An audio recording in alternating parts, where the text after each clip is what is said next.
Okay, I'm here. Sorry, I had to like shovel so much cereal into my mouth as fast as I could because yesterday when I tried to eat on stream, my stream literally crashed and black screened. So clearly the streamer gods don't want me to do an eating ASMR stream. So I had to eat it fast before stream. But I'm here. Hi. Welcome in. What's poppin'? Kirby inhale indie emote when. Yeah, it was so technically it wasn't honey nut Cheerios, it was just plain Cheerios because my roommate only buys plain Cheerios. He doesn't buy the honey nut version, which is objectively the better version of Cheerios. But anyway, so I get the normal plain ass Cheerios, but then I actually drizzle honey on them, so then they become honey nut Cheerios, and then I add the milk. So it sweetens them, and then I have the milk, so that's my routine. Who the fuck eats plain ass Cheerios, dude? Crazy. Anyways, let's see who took my first today. We've got honey nut Cheerios at home. Yeah, the honey nut Cheerios at home I'm making. The honey nut Cheerios at home. It's just crazy. You don't think about it, but I guess it's true. Also, oh my god, Birdie all the time. Thank you so much for the follow. Welcome in. And Nugget, thank you for the 500 biddies. Let's see who all we got in here so far. The first was taken by Cola. Oh my gosh, Cola. Thank you so much for taking my first. It makes me very, very happy that you could be my first today. Also, hi Red Bull. Welcome in. But yeah, so we got first by Cola. We got Daily Pillow by Gothosaurus. We got a Daily Pillow from Ren, from Vortexiality, Cola, Alicia, Spicy Nugget, Supersonic, Alex, Marsh, Step. Welcome in. Thank you all of you for grabbing your daily pillows. I hope you be nice and comfy cozy with your daily pillows. Also, thank you so much, Step, for 32 months, which is wild. Thank you for 32 months, Step. Thank you. And then we've got thank you Nugget for a whole year. Oh my god, it's a whole year, Nugget. Thank you so much for the 1 year, Nugget. Thank you. All right, let's see what the queue's looking like so far. First up in the queue is Gothosaurus with the love reading.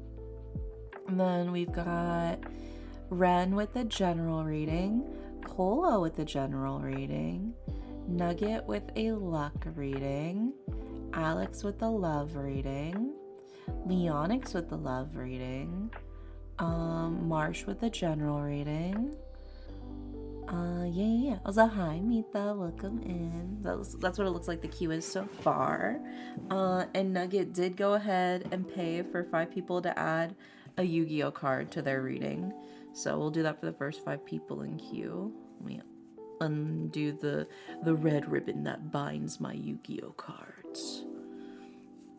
Here to be nosy. The vibes are immaculate. Dude, I'm always nosy. When people do the love readings, you know I'm especially paying attention to what their reading is. Well, welcome in. I'm just here to chillax. Yeah, chillax. It's a stress-free kind of thing, you know? Alrighty. I get my setup. There we go. I got my cards. Also, hi, Jeremy. Welcome in. Sorry I'm late. It's okay. You're just in time, actually. We haven't even started the readings yet, so we're all good. You're just in time. You got in before the teacher did, so you're all good. You know, technically you're not late.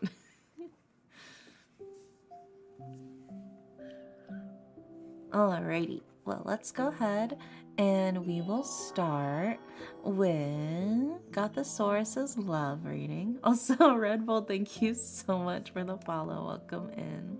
Whenever someone gets a reading, a love reading, all of us are like, so what's the news? Yeah, we're all like just like filing our nails, checking and making sure. It's like gossip and brunch or something, you know? We got the bottomless mimosas. So hi, Tremor. Yeah, hi, Gothosaurus. And did you want, because you are sub, did you want an oracle card as well, Gothosaurus, for your love reading? Also, hi, Phantom Punk. May I have a reading on what's coming my way soon? Yeah. We're just going through the queue. For those of you on the later end of the queue, if you want to, like, get dinner, you know, go shower, get something to eat, you know, take your time. I'm a little slow with these. You got plenty of time. Yeah, you wanna oracle card too? Yeah, okay. I got you. Let me drink my water. Oh my god, stop. Wait, no fuck. Thank you so much, Step, for the 5 gift subs. Thank you. We'll be indirectly using you as a podcast. Hell yeah. We love to hear it. Our favorite magician is notorious for getting distracted. It's okay. Yeah, I do get distracted very easily. Otherwise, yeah, I gotta give my kissies for the 5 gift subs.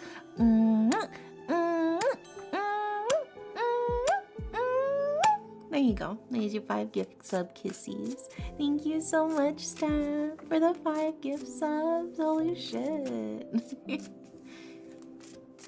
But yeah, I do tend to delve into random tangents and get sidetracked. But you guys still watch me, so it's fine. It's fine. Also, hi, Mr. Nightmare. Welcome in. It's the tism, yeah. Yeah. I just got lots of thoughts in my head. That's all it is. Lots of thoughts in my brain.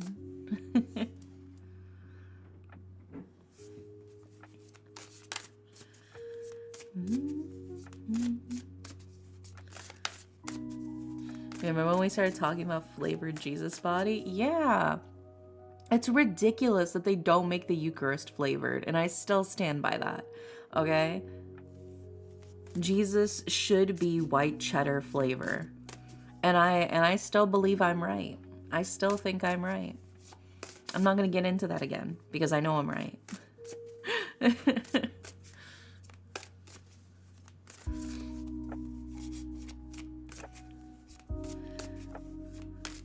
Okay, that should be correct now. Thank you, Leonix. Thank you so much.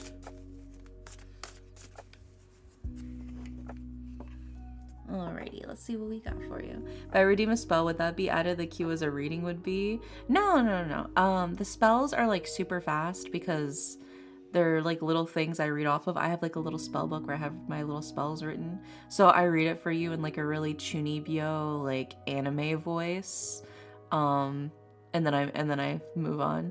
They're pretty short though, so normally I do them when I see them. Sometimes I forget if I'm like busy or trying to like pull out the cards real quick or something. But spells happen way faster than readings do, just because they're a lot quicker.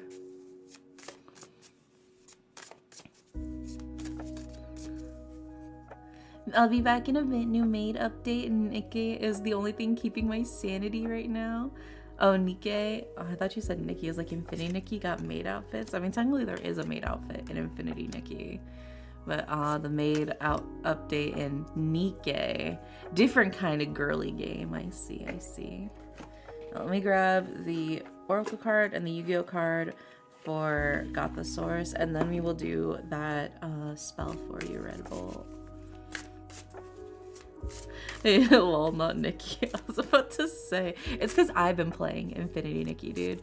I've been absolutely obsessed with playing Infinity Nikki. I already got all of the Wim balloons. They just released the second half of the patch for Firework Isle, and I already have all the Wim balloons. I have almost all of the Dew of Firework, but yeah, I've been hella in there. Also, oh my god, thank you, Nugget. If I find 3 more, give me back my MVP status. Thank you, Nugget, for the 300 biddies. That means 3 more people can get a Yu-Gi-Oh card added to their readings. Thank you, thank you. It's a Yu-Gi-Oh kind of night, it seems.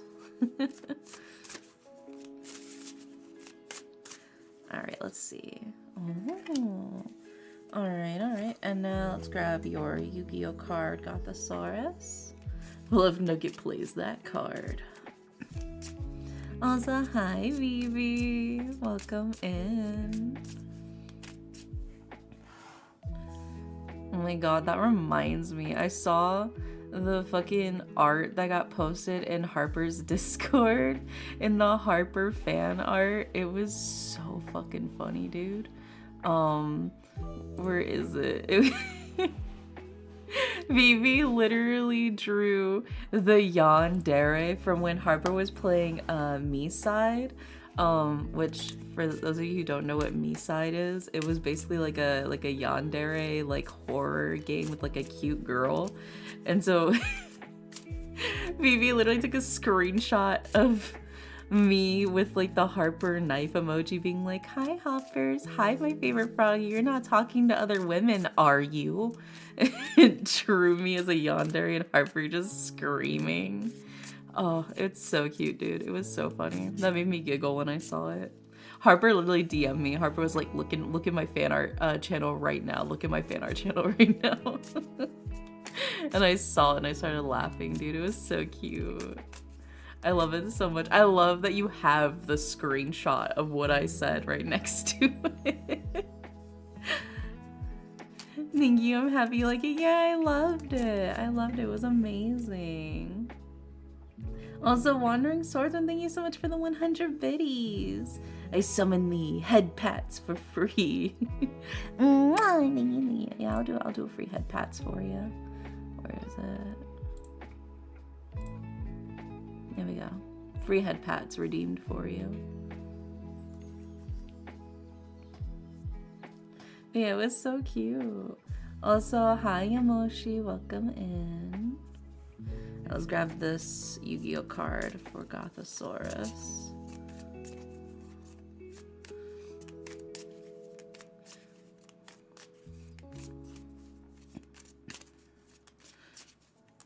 But yeah, Vivi, if you want to post the art too in the art studio channel in my Discord, I'm sure everybody would love to see it there as well. I'm going to bed, so night night. Good night, Wandering Swordsman. Sweet dreams.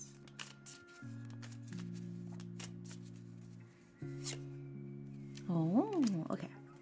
I got all the cards for you. Now I just need to grab my spell book so I can do that spell for, let's see, the good luck spell for Red Bolt. Where is it? All right. Summoning the stars to guide from above. Lead with light and let Lady Luck shine. Reweave the threads of destiny. Ultima Fortuna! There you go. Oh, that works. I hope your luck improves. But if not, no refunds or returns. So, there you go. Alright, let's go ahead and put these up on the screen for you, Gothosaurus. You can see what cards you got. We've got...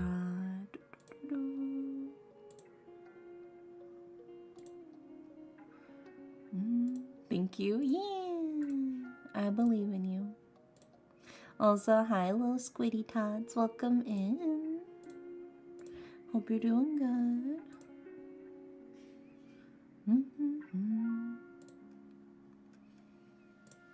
Here we go. And then the last one is... Oh.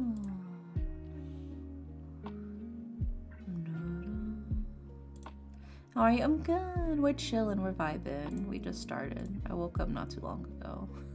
Like always. I woke up like maybe half an hour before stream. Alrighty. We have all of the cards for you. So, in order of left to right for your love reading, Gothosaurus, we have the Three of Swords, the Hanged Man, and the Reverse Devil. And then for your Oracle card, we have Walking Staff. And then for your Yu-Gi-Oh card, we have 7 colored fish. Also, thank you so much for the follow. Thank you so much, little squiddy tots. Welcome in. I slightly overcooked my noodles. I'm sad now. Oh, it's okay. It's okay. They'll still be yummy. All right. Well, let's go ahead and start breaking these down for you. Starting with the Three of Swords, which is honestly not a super banger opening card that you want for specifically a love reading. Because the Three of Swords is the card of heartbreak. It is the card of the end of relationships. It is a card of broken hearts. It is not a fun time. We're starting off with oof. This reads like a breakup. This reads very much like things did not pan out, things did not work out, and you're kind of in the shit hurts phase, the sucks phase. Which sucks. It does suck. This is fucking awful. That's why you can see the 3 epee swords going through the bleeding heart flower. It's very much like a stabbing pain when heartbreak happens. It's not a fun time. It sucks. But we follow it up with the Hangman, which is a card of cutting yourself free from what's weighing you down, which feels like maybe this relationship probably wasn't the best for you anyways. It feels like maybe there was a lot of things that were weighing you down, or that you were actively trying to sort of keep on the down low or put to the side for this relationship, that maybe it was holding you back from like your passions or whatever the case might be. It feels very much like you put a lot of your own interests and a lot of your own feelings and your own experiences aside for the sake of this relationship, but it wasn't worth it to do that. And you know, it feels very much like the Hangman's kind of telling you, like, you know what, you're better off anyways. You're cutting off dead weight by, you know, getting out of this relationship. It wasn't gonna work. So it's better that you've already cut your losses and now you can move forward, right? It's an internal self-reflection of what you can do to move on and let go of any hang-ups you have. And then that follows up with the Reverse Devil. And the Devil is normally like a very flirty, very fun, very playful kind of card. It's a card of like seduction and lust and pleasure.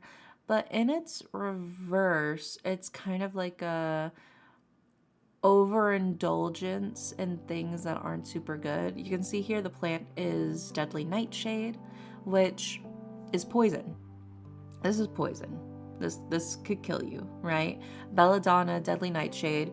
Women used to take it back in the day to like a little bit of it to make their eyes look super blown out, like they were always turned on, right? But obviously if you take too much, it will kill you.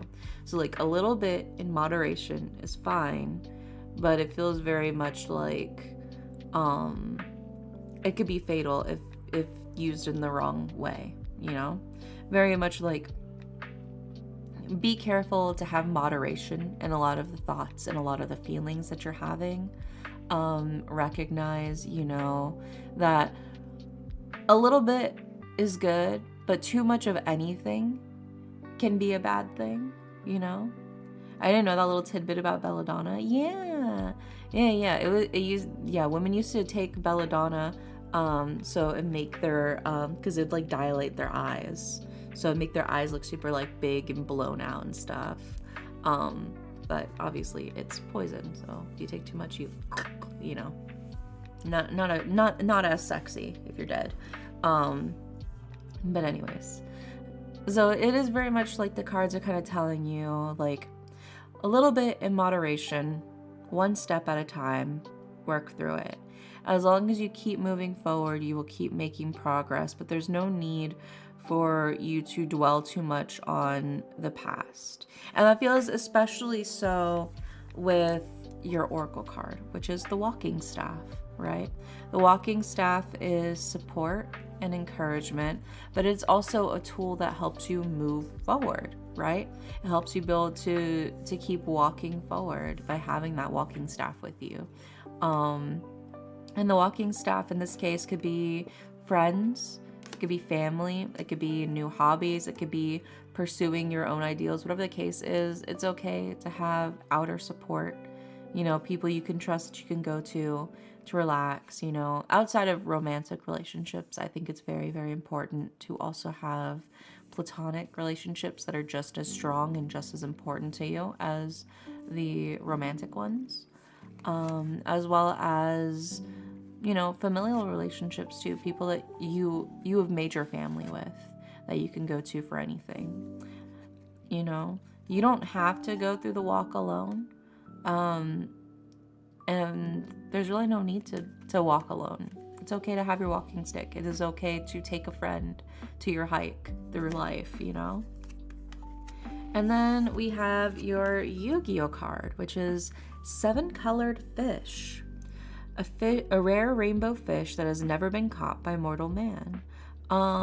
So very much like, it feels like things are maybe a little bit elusive. It feels like things can be difficult, especially if you're looking for love and you feel like it's not really working. You can be like, am I ever gonna find love? You will. Maybe this one specific instance wasn't working out how you hoped, and that can suck. But quite literally, there are plenty of fish in the sea. The 7 colored fish is in the sea.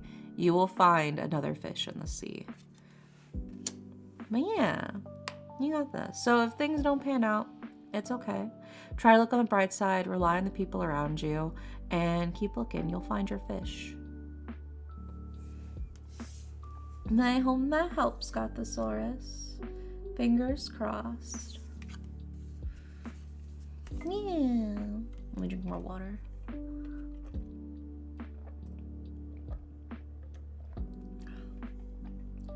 Yeah, I mean, I've been in a lot of dumb relationships too. I've been through so many relationships. Yeah, I hope you also find your fish wife, Gothosaurus. Yeah, your fish wife. So romantic. The top half is fish and the bottom half is human legs. Very sexy.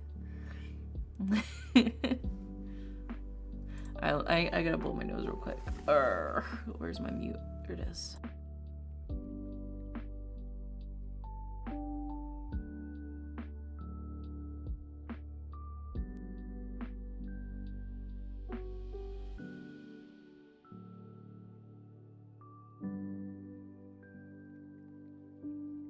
Okay, I'm good.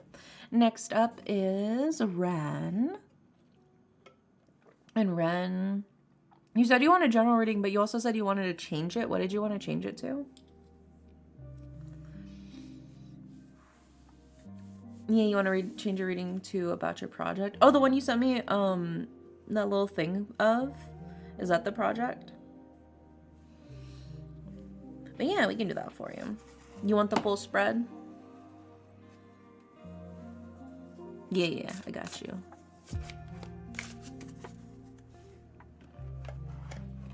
Let's see what we got for you.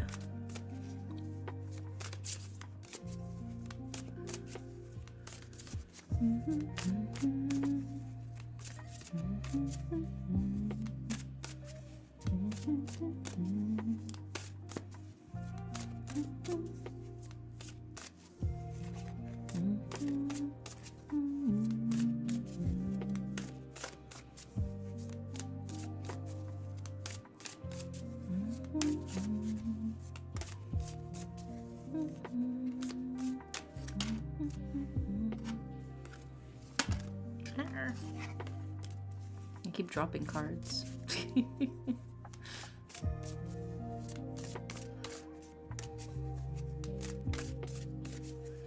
Alrighty, let's see what we got for Ren's project reading.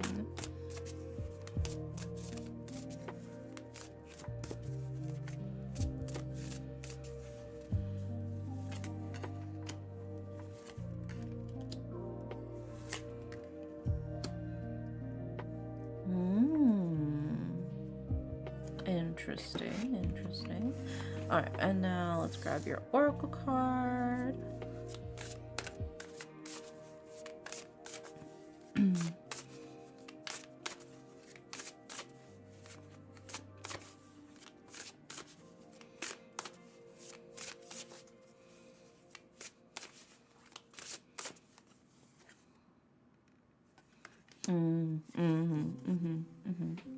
And now let's get your Yu-Gi-Oh card.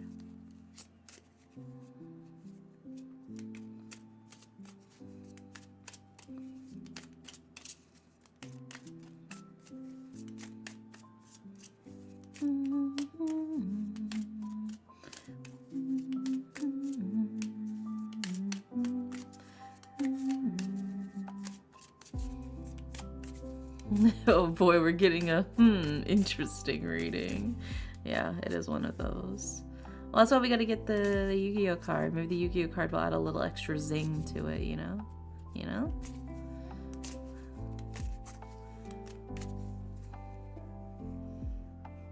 The Yu-Gi-Oh cards are a nice touch, by the way. Yeah, it's fun. It is fun. I actually started doing the Yu-Gi-Oh cards, because of like a weird commenter on Twitter. I had posted about like my tarot readings on Twitter. I was like, hey, I'm live doing tarot readings. I love doing tarot readings, you know? And somebody was like, it's absolutely ridiculous that you think that some measly cards could actually determine the future. It's pathetic and it's grossly misleading that you're telling people you can tell their future with just playing cards. And I'm like, that is not what I'm saying. Like, I don't ever claim to be able to tell the future, right? Very much the cards are an introspection tool for you to be able to think to yourself, hey, you know, this is what I'm feeling. And then the card's like, okay, well, here's some advice about how you're feeling. And they're like, and I was like, you know, I'm like, I understand the origin of tarot cards because I know tarot cards originally came from like playing card set, right? That's why I also think cartomancy is neat too, because I mean, it's very similar vein to original tarot, where tarot cards used to be playing cards before they were given those definitions. Anyways, he was like, it was so ridiculous that it'd be just as ridiculous if I said that I was going to use Yu-Gi-Oh cards to determine people's future. And I was like, that's not a bad idea. I was like, I'm gonna steal that actually. And then I did. Yeah. Yeah, he sounds like an edgelord. Yeah, it was very much like, I think he was trying to like own me with like a gotcha, but I was like, wait, that's kind of brilliant actually. I should do that.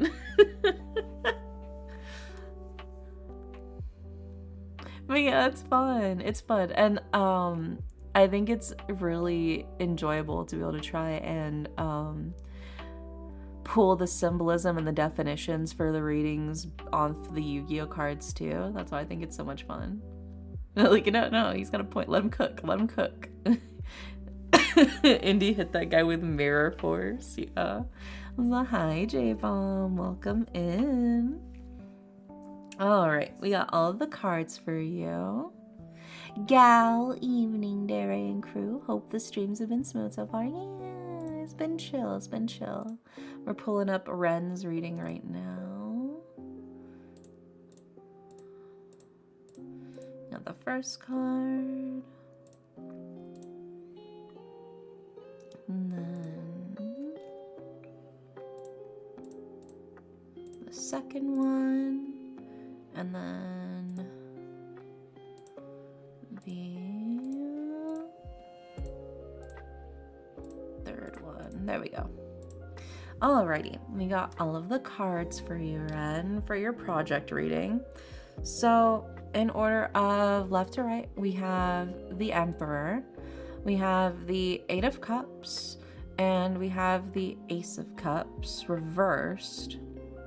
And then for your Oracle card, we have Fog. And then for your Yu-Gi-Oh card, we have Sylphid. So, let's go ahead and start breaking this down for you. I think it's gonna be probably not what you were expecting. Well, let's go ahead and start breaking this down, starting with the Emperor. The Emperor is taking command, organizing. They're very much a leader. They're getting shit done, right? This is also a card of the positive results of your hard work. But this is also a card that you have to be wary, because the Emperor can very easily turn into the tyrant if you are not careful, right?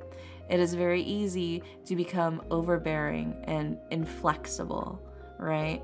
And inflexibility seems to be the thing that is holding you back the most right now. Because we followed up with the Eight of Cups.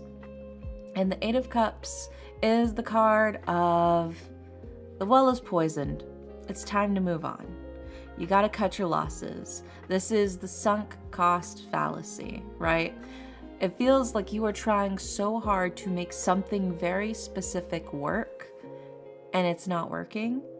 But rather than try and think of other solutions or other things to do, you are painfully determined to try and force it through, but you're trying to fit a square peg through a round hole. It doesn't want to work. It's not cutting it.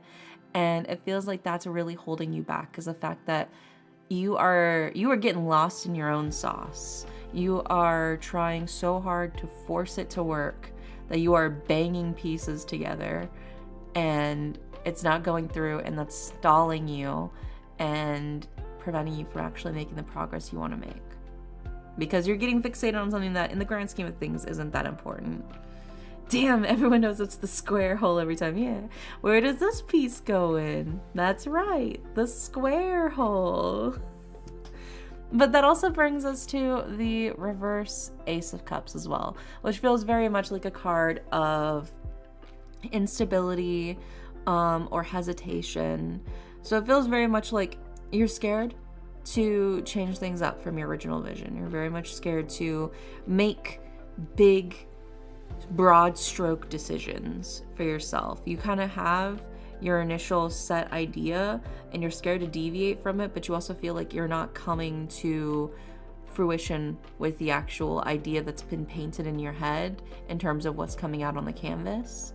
And maybe that's also making you scared to actually make your moves and to actually make any drastic choices or changes. Especially because with your Oracle card, we have fog. Like a foggy mountain, right? There's the sense of obscurity, of feeling lost. You don't really know what direction you should go in, but you feel like you need to keep going straight, but you can't even see where straight is because it's so foggy outside. So it feels very much like a lack of direction and a lack of,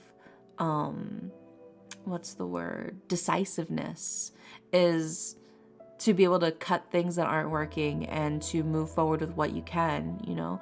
You can always circle back and come around back to it later, but I feel like if you're getting stuck on something, rather than trying to brute force your way through that's something that you're currently stuck on, just like pause it, put it to the side, work on something else. You can always come back to it later, you know? And maybe whenever you work on the other things, maybe when you come back to it later, you realize, oh, the reason why this wasn't working is because it's going to conflict with something else I ended up coming up with when I was working on these things, you know? I think it's very easy to get sort of lost in your own sauce in that kind of situation. And that brings us to your Yu-Gi-Oh card, Sylphid. This card cannot be normal summoned or set. This card can only be special summoned by removing from play one wind monster in your graveyard. When this card is destroyed as a result of battle and sent to the graveyard, your opponent discards one random card from their hand. So it's very much, sometimes you have to break your own shit in order to come up with new directions. Sometimes things aren't going to work as initially planned, and you have to destroy some stuff that maybe you initially wanted to keep. And that's okay. That's okay, because at the end of the day, that will help you make progress. So I think if things aren't going exactly how you imagine them right now, and you're stuck on something very specific, leave it alone. come back to it later, work on something else, and maybe by the time you get back to it, you'll realize, I don't actually need this. I don't actually need this part. I don't actually need to do this. I actually want to do this instead. And that'll come easier to you rather than trying to force something and then it maybe not even making the cut later, you know? So Sylphid is a wind spirit who can help blow away the fog so you can actually find clarity and direction for what you need to do and where you need to go, you know?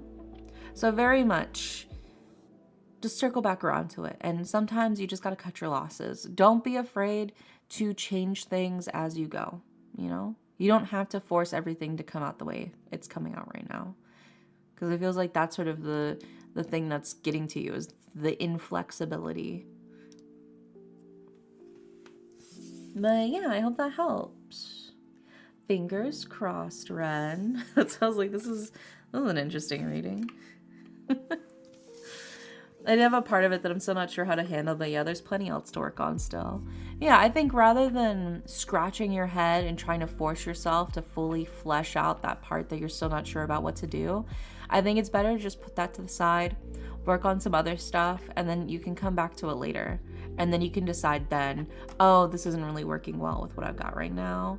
Or, I actually come up with a different idea of things I want to do for it. Or, oh, I am going to do it, but I figured out how I'm going to do it by changing up a couple of minor things. You know, whatever the case might be.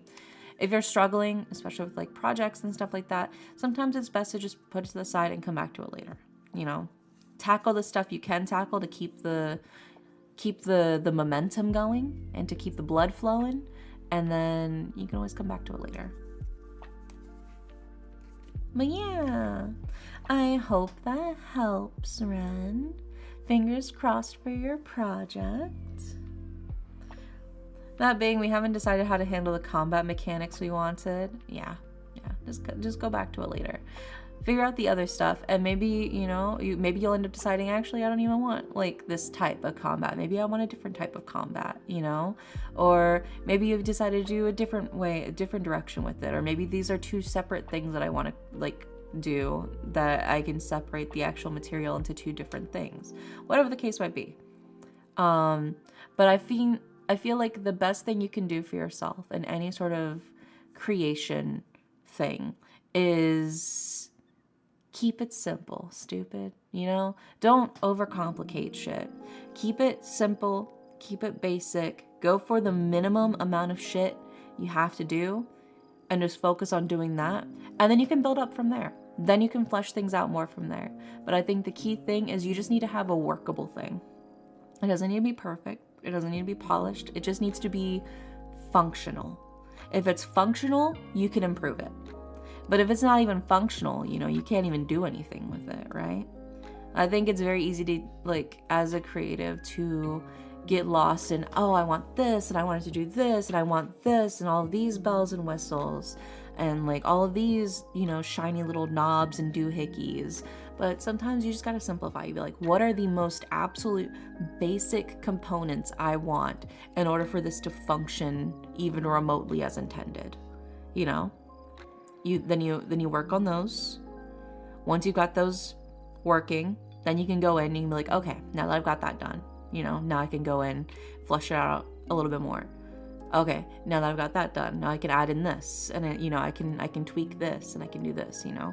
But you just need to have something that works, and then you can polish it. There's no point in polishing a broken watch, you know. But yeah, I believe in you. You got this.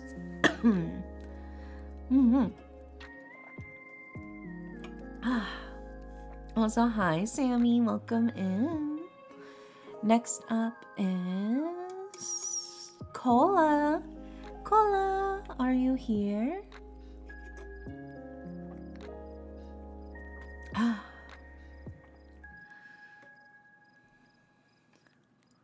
Oh, hi. Hi, Cola. And Cola wants one general reading, please. I got you.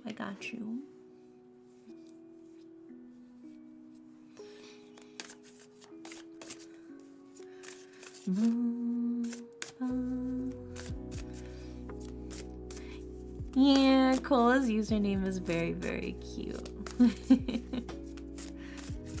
Cola's just a little sweetie pie. We love Cola.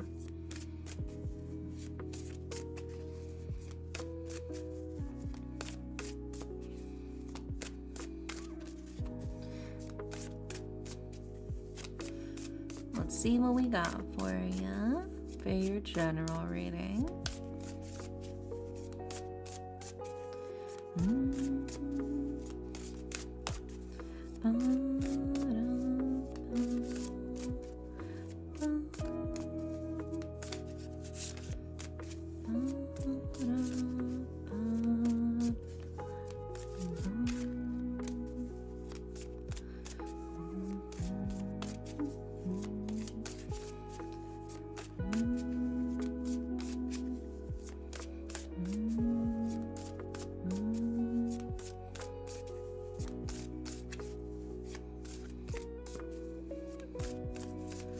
Alrighty, what we got? What we got?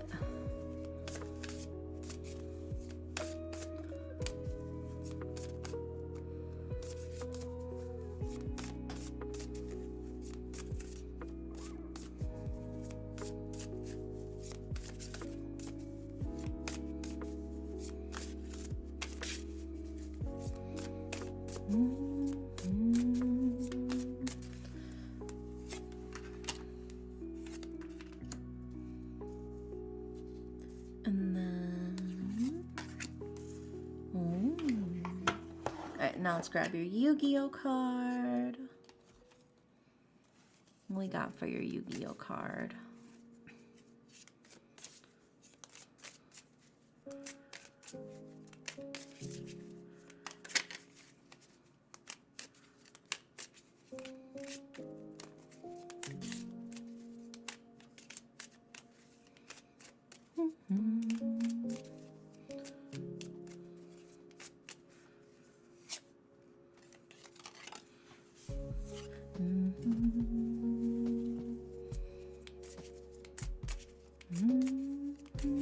Also, hi Rockadon, welcome in. Thanks for grabbing your daily pillow.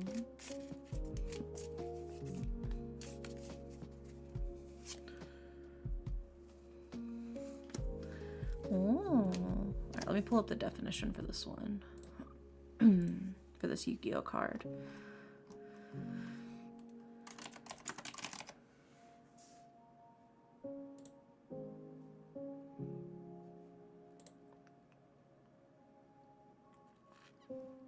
Okay. We got all the cards. Let's go ahead and put them up on the screen for you, Cola. Starting with...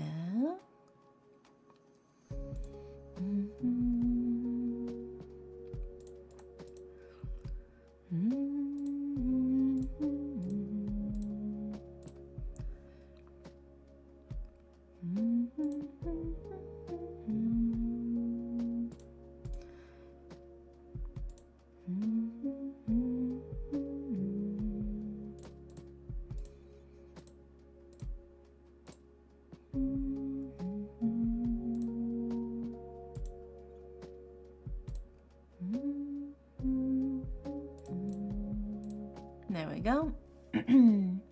Alrighty. So, Cola, for your general reading, in order of left to right, we have the Knight of Coins, we have the reverse Seven of Wands, and we have the Six of Wands. And then for your Yu-Gi-Oh card, we have Change of Heart. So, let's go ahead and start breaking these down for you, starting with the Knight of Coins. The Knight of Coins is very much an honest and hardworking person. They're the epitome of it ain't much, but it's honest work, keeping it simple, keeping it genuine. Also, Enhan Believer, thank you so much for the follow. Welcome in. But yeah, the Knight of Coins is very much somebody who's patient, you know, simple, hardworking, just trying to do their best to just keep things moving as smoothly as they can without overcomplicating things, you know? They're just a simple country boy. That's the Knight of Coins. Also, hi, Coffee. Thank you so much for the link. Welcome in, welcome in. But that is very much the epitome of the Knight of Coins. And for me, I feel like that's a very fitting card for you. You know, they don't try to be too fancy. They don't try to be too crazy. They're just trying to keep things simple. There's something that I've kind of made that my role. You know, I can respect it though. 100%, I can respect it. There's nothing wrong with just some simple, honest, hard work, you know? I feel like that's the epitome of what you're trying to bring to the table, and the card's like, yeah, you're bringing that to the table for sure. Oh my gosh. Ghost Pupper, you scared the shit out of me. I forget that's my throne sound, dude. Holy shit, that scared the fuck out of me. Thank you so much for the secret gifts, Ghost Pupper. I'll have to see what those are later. Thank you so much. Thank you. That's so sweet of you. It scared me so bad though, holy shit. The jump scare. But yeah, and then we followed up with the reverse Seven of Wands. The Seven of Wands is normally a card of like struggle or confrontation. In its reverse, it tends to be more like you need to recognize what you have in terms of ability and capability. And the fact that you actually have a lot of inner potential that maybe you're not really using, right? You have a lot of really good things going for you. You try to keep it simple. You try to keep it simple and clean. You know, that's the way that you're making me feel tonight. You know, it's hard to let it go. But you've got a lot of other stuff, I think, that you're not fully utilizing to its full potential, that you've got for you. There's a lot of abilities that maybe you feel like, oh, you know, I'm not that good at that. I'm just gonna keep doing what I've been doing. I'm not gonna go too crazy or nothing. But it feels like the cards are telling you, like, it almost feels like a shame because you're not fully utilizing your own potential, and it feels very much like the inability for you to even see your own sort of like diamond in the rough abilities is going to end up leading you to potential failure because you're not recognizing you've got even more that you can offer. And it feels like you're overlooking it, you know? Sorry, I was stuck in a cutscene featuring Square Enix and Disney characters for a second there. Yeah, don't worry about it. Donald Duck says that you need to fully grasp your abilities, or Goofy here. Oh, yuck. You need to look deep inside your heart before it becomes completely clouded in darkness. Oh, yuck. Otherwise, you'll fail to see what truly happens to be your strongest suit. Oh, yuck. There you go. Does that help? Does that help? Were you listening more clearly now? There you go. And then that brings us to the Six of Wands. And the Six of Wands also feels very much like it's a chance to connect with friends. It's a chance to take a break from the stuff you were already doing. That was so cursed, but thank you. Sometimes you need Goofy to tell it like it is. Goofy keeps it real, you know? I was like, when do we switch to Kingdom Hearts? I need to play Kingdom Hearts, dude. You guys keep it just between you and me, just between you and me. I've never played Kingdom Hearts. I've never played any of the Kingdom Hearts games. Shh. Just between you and me. It's a secret. Okay.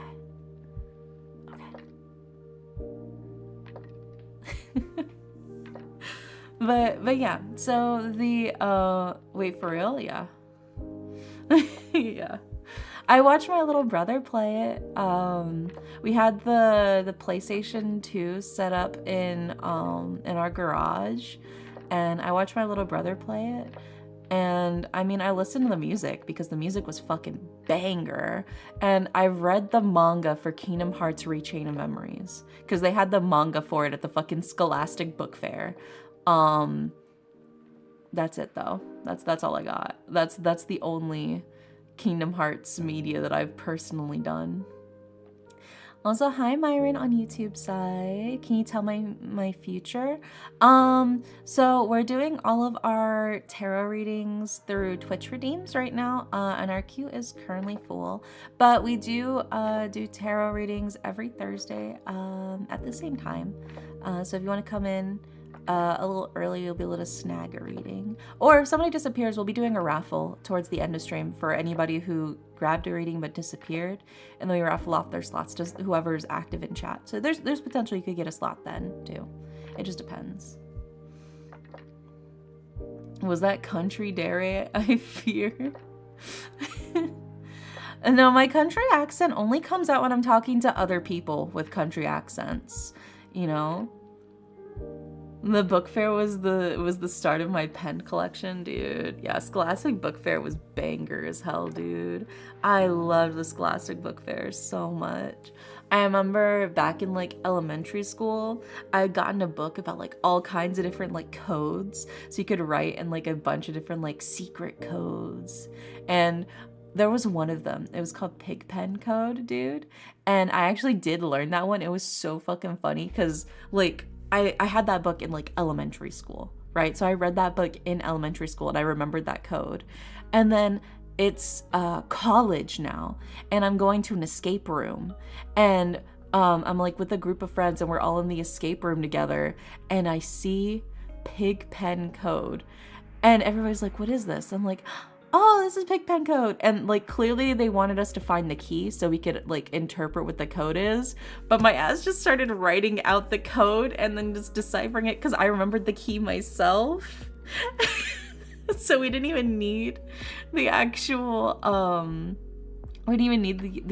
like code explanation breakdown paper that we were supposed to find because I ended up just translating it on my own. That was peak, dude. I was so proud of myself. My friends are like, what the fuck? Country, you say? Yee country? Or I don't know. I mean, I'm from Texas. I grew up in Texas, and then I also grew up in Louisiana. So I'm two different types of country. Yeah, I spent like the first like 12 years of my life in Texas, and then like the next like 12 years of my life in Louisiana. So, yeah, I'm from Yeehaw country for sure. There with the Pigpen skip. Yeah. I don't think they were expecting that. Because you know like how they always have like there's the guy who's like watching you like on the cameras in the escape room so he can help give you like hints and stuff like that, or he can tell you, hey, stop trying to like pry the fucking bricks off of the mantle. That's just an actual prop. There's no hints in there. Please stop breaking our our room. You know, but yeah. Yeah, so the guy was like and then one of my friends ended up finding the actual little deciphering like paper for like the code afterwards, after I'd already solved it. If you ever go to Shreveport, I have a good tattoo parlor, Rex. Oh my god, dude, I used to live near Shreveport. Holy shit. I used to live near fuck. What was the other? It's been so long since I've lived there now that it's like my brain just shut down. But I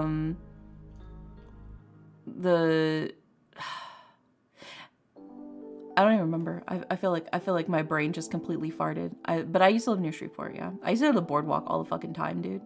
That was like the place I went to hang out in high school, was the boardwalk.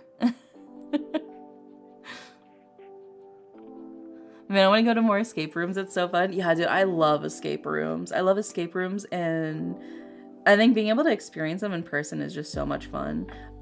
Escape room games as well, I really enjoy. That's why I really liked the 999 series. It's because the escape room games were just a blast. And then whenever I got to go to a real escape room afterwards, it was just so much fun. It was so much fun. I loved it. I loved it so much. Oh, escape sim. Yeah, I love escape rooms and all that stuff. But yeah, I mean, 999 is like a escape the room type of game, so it was training me. It was building me up. But yeah, where were we? Oh yeah. Oh wait, Cola's an ad right now anyways. We'll wait before I continue the reading for Cola. I see we're in ad break right now.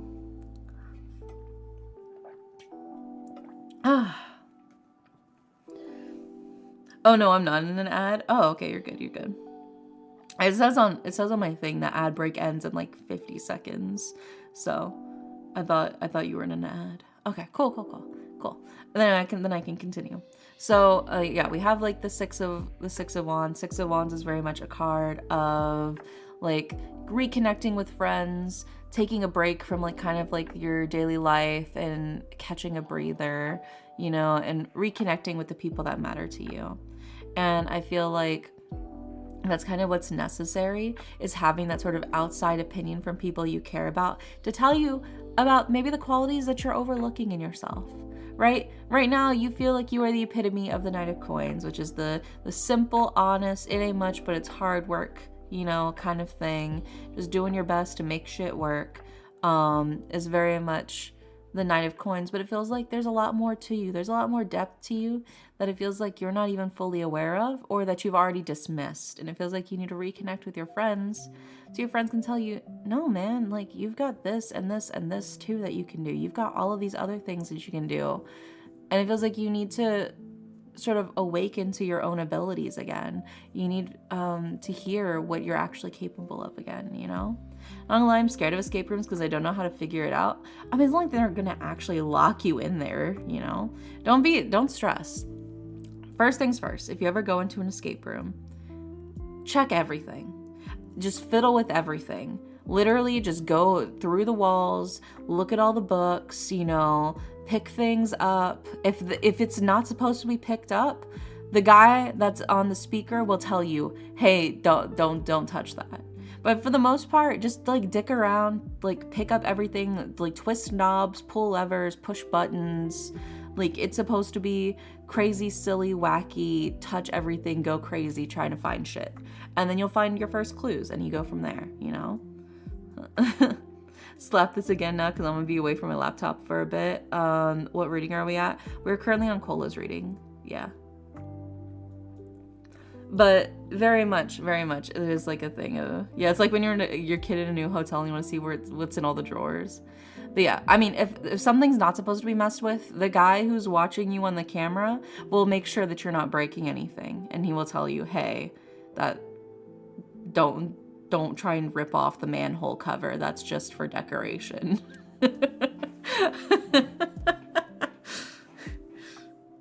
But yeah. Oh, but also, welcome back from the ad break, Birdie. I don't know if you heard me. I used to live near Shreveport, Birdie. You mentioned you knew like tattoo parlors near Shreveport. I used to live near Shreveport. Yeah. Yeah, I used to live in a tiny town next to the smaller town that was right next to Shreveport. So if anybody asked me where I was from, I would literally just say Shreveport because it was easier. But yeah, I used to hang out at the boardwalk like all the time in high school.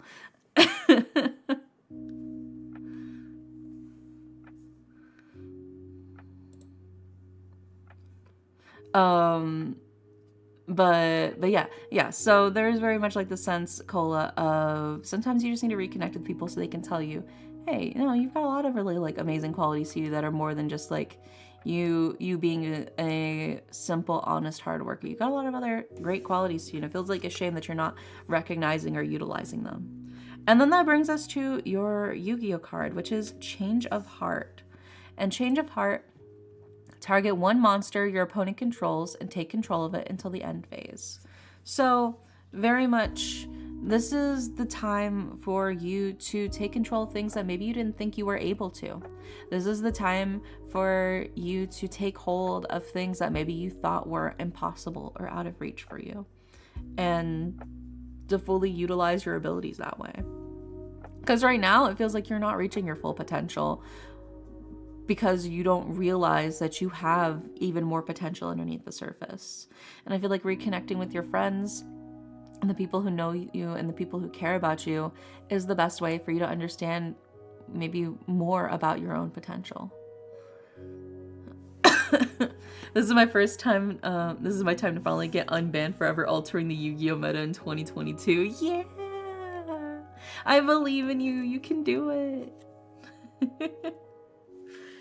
But very much, it feels like the cards are telling you, like, you have even more to you than even you realize. And it's okay to look to others that you trust and care about for them to tell you, you know, about you and what you've got going for you. Because it feels like a shame that you're not letting your true abilities shine like they could be. But yeah, I hope that helps. Fingers crossed.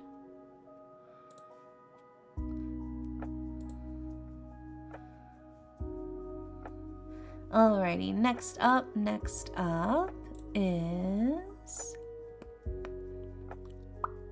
Nugget. And Nugget wants a luck reading. I always appreciate him, very encouraged. Yeah, you got this. Feels like you've got even more going for you, and it feels like a shame that you're not fully recognizing that you have even more wonderful traits about yourself. So I hope you see them soon. Yes, because the luck has not been on my side. I believe in you. Let's see what the card's got to say, though. Let's see what we got for you. Same fam, I know, dude. My Pokemon card pack luck has been so painful. Dude, they finally opened the trade feature in Pokemon TCG Pocket, and it's so expensive to trade. Holy shit. If you want to trade, like, yeah, it's so expensive to get trade tokens. Because the only way to get trade tokens is to basically burn extras of like 3 diamond and 4 diamond rarity cards in order to get it, and that's so much. Like a 4 diamond rarity card gives you like 125 trade tokens or something like that, 100 trade tokens. And if you want to trade a 4 diamond card, it costs 500. So you have to burn like 4 diamond cards just to trade 1 card. It's insane. It was so painful. It hurt so badly. Also, you straight up cannot trade the fanciest cards. Yeah. And also the fact that you can only trade like the same like rank of card. So you can't trade like a 3 diamond for like a 4 diamond, or like a 2 diamond for a 3 diamond. It can only, like, I get why they said that, so they can try to avoid exploitation, but like all it's doing is hurting the casual player base. Like the people who are already planning to fucking manipulate and like go around that shit are still gonna be able to go around that shit. All it's doing is just making it more painful for the average player. It sucks. It sucks so bad. I did 2 trades. 2. One of them was for a 3 diamond card, and the other one was for a 4 diamond card. That is so many trade tokens. That is so many cards I had to burn for that. My poor deck. My poor deck. But I finally got all of the cards in the Mystical Island booster. I have all of the diamond cards in that now. The only one I was missing was fucking Volcarona, dude. This is the only one I was missing was Volcarona. I could not get a Volcarona to save my life. But I finally got one. Almost died doing dishes. Oh my god, are you okay, Marsh? I'm missing literally 3 EX cards. Like, come on, y'all. Yeah. Yeah, I mean, I traded one of my EX cards. I got a Wigglytuff EX in exchange for, I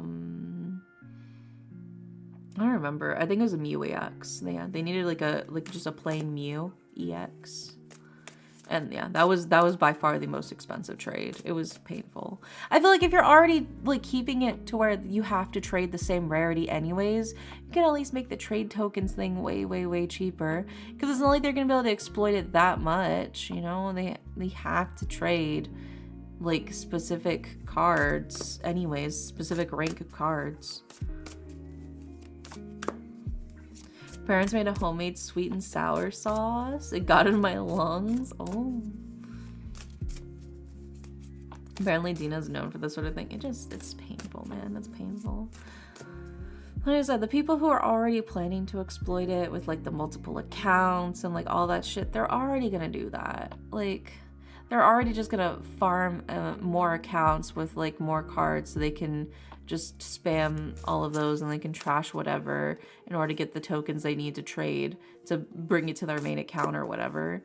It just sucks, you know? that it's really only hurting the casual player base. It's not actually addressing the issues. Yeah, please don't inhale sweet and sour sauce. It's not good for your lungs. I mean, I'm no doctor, but I don't think it's good for your lungs. Alright, let's see what we got for you. Nugget for your luck reading.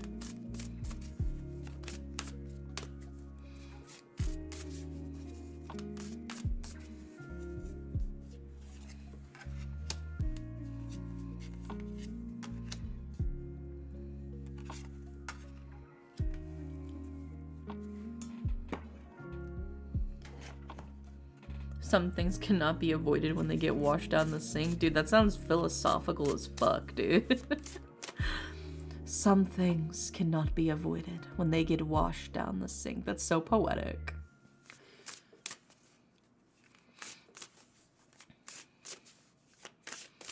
It's beautiful, man.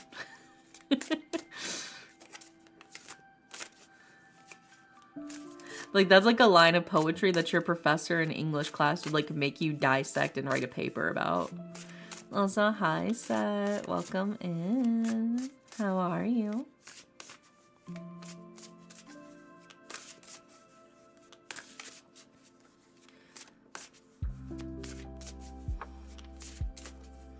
I don't know why I take 2 Tylenol every week.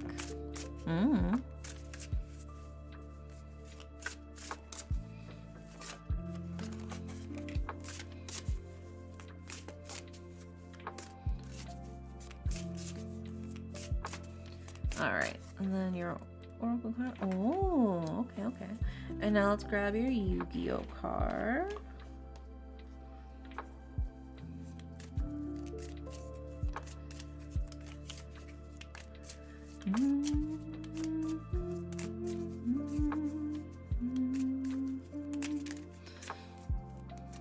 Two syllables short of an accidental haiku, you know, but I think that's what makes it beautiful. That was like unintentionally a really beautiful sentence.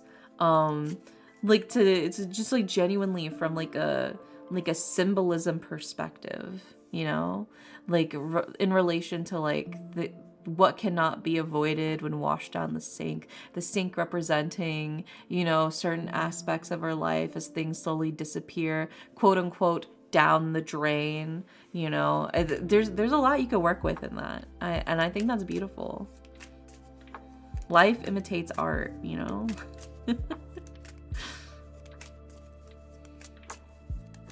That's like some slam poetry shit.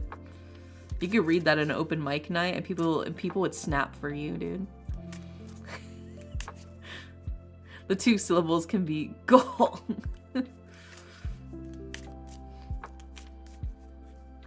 Is it normal to have a friend you didn't hear from for 4 years and then they came back? Me. I'm that friend. That's literally me. I will message them like 4 years later because I randomly thought about them. So I would say yes because I am that friend.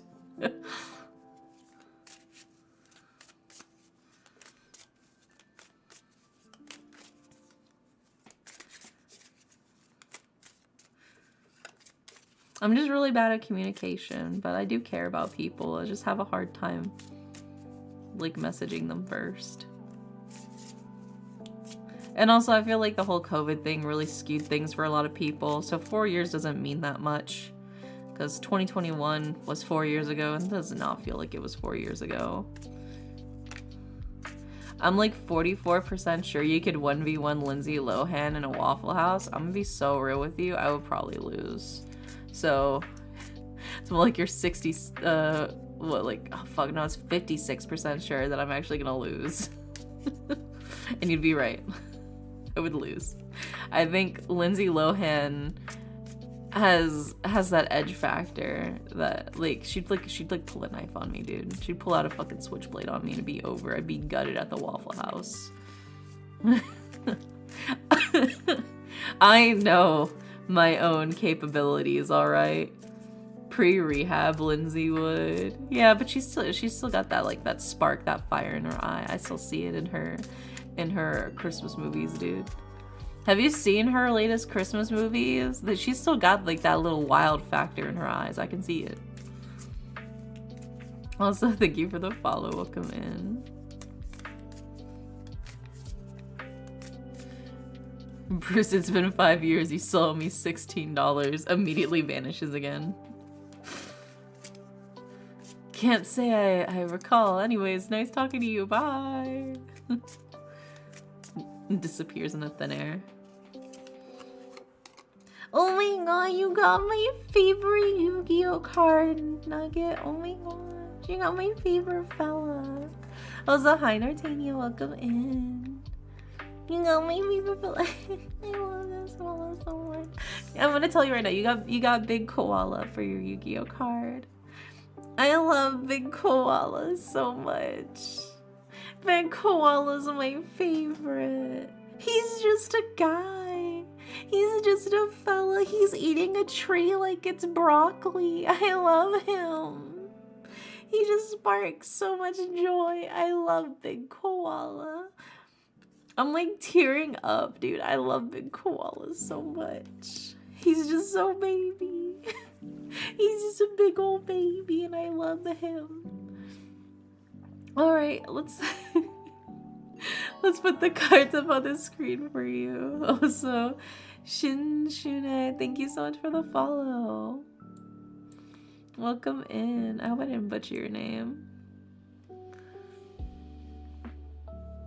Alright, let's see what we got here for your tarot card. Concern. No, I love Big Koala. He's my favorite fella. He's like perfect fella. I want to nap on top of him. That's also why Snorlax is my favorite Pokemon. I just really like big, soft looking fellas.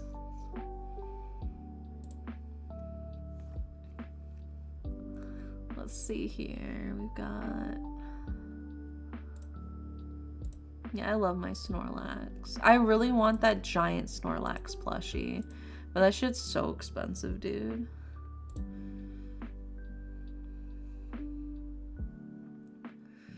And then... we've got this one. And then we've got...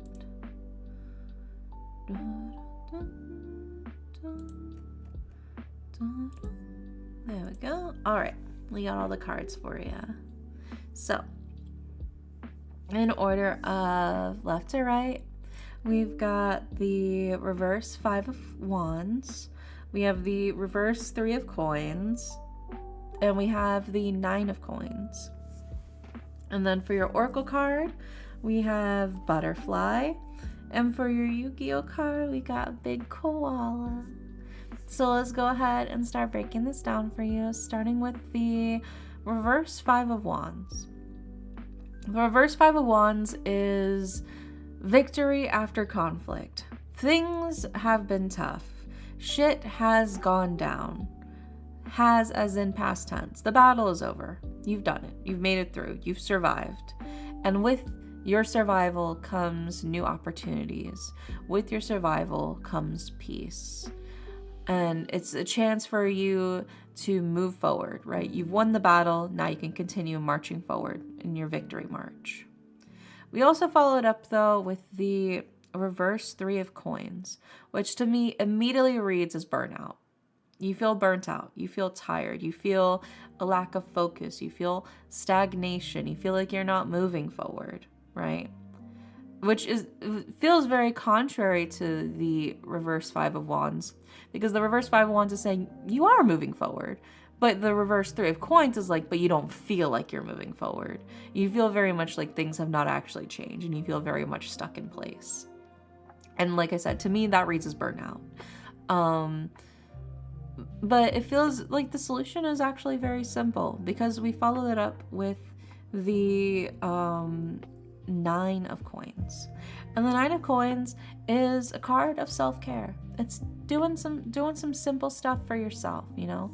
It's solitary enjoyment of the good things in life, indulging in where your own interests lie, right? It's taking the time to just breathe the air, you know, do the things that just bring you joy. Not stressing too much about making things or doing things or moving forward or picking up the pieces or cleaning things up. You're not worried about any of that. Just take some you time. Go, like, get a mani-pedi.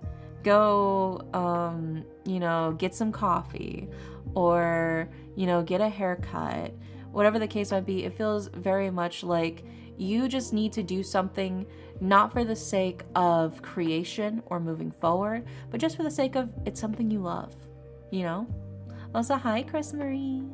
But yeah, it feels very much like you just need to find something that is not necessary, but that sparks joy for you. Because right now it feels very much like you're so focused on you need to move forward, you need to make progress, you need to make things happen. And because you can't make it happen, it makes you feel more frustrated, it makes you feel more exhausted. You need to rest. You need to rest. And that brings us to your oracle card, which is Butterfly, which is a card of transformation. It is a card of joy. It is a card of beauty. And it's a card of transience, right? So there's this sense of, like, maybe you feel like you have just gotten out of your cocoon, right? You're still covered in the goop. Your wings are still wet. A butterfly cannot immediately fly right after getting out of the cocoon. They have to air out their wings. Their wings have to dry. The goop has to disappear before they can fully stretch out their wings, you know, and fly off. So that, I feel like this is your chance, right? You've managed to break out of your little chrysalis, your little cocoon. You're covered in goop. You're like, I feel disgusting. I do not feel like I am a beautiful butterfly. You are. You're just covered in goop because you just got out of the chrysalis.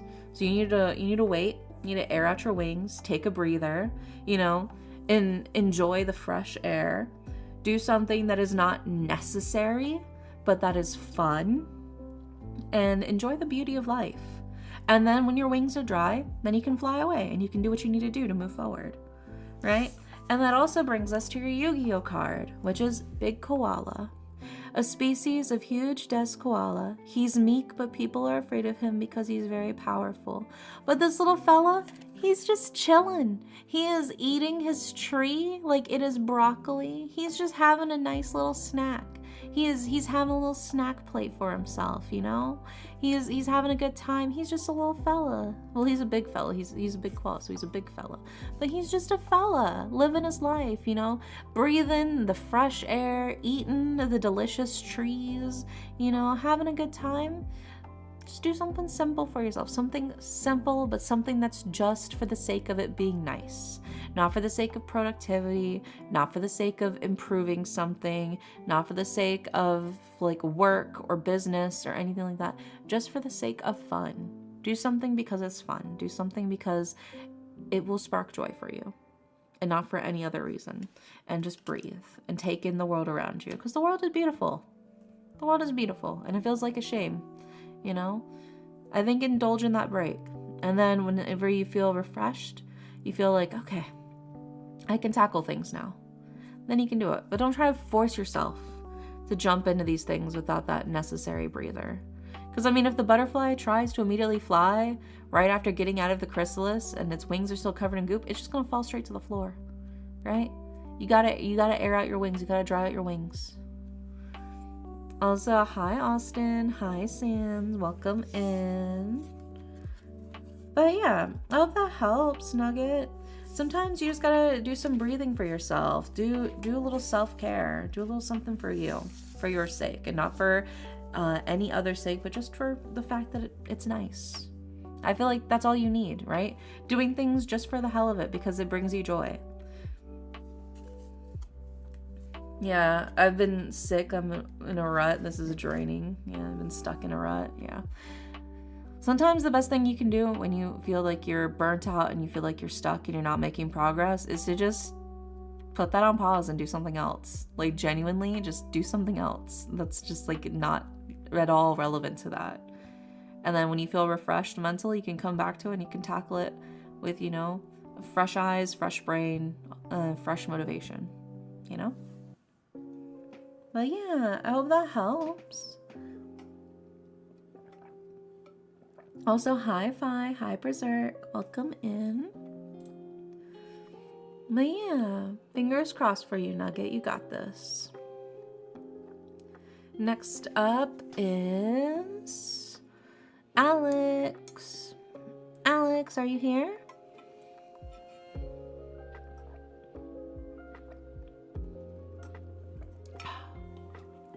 How you doing? I'm doing good. I'm chilling. I'm just vibing. I'm having a good time. I'm staying hydrated. I'm drinking my water. Hi, Alex.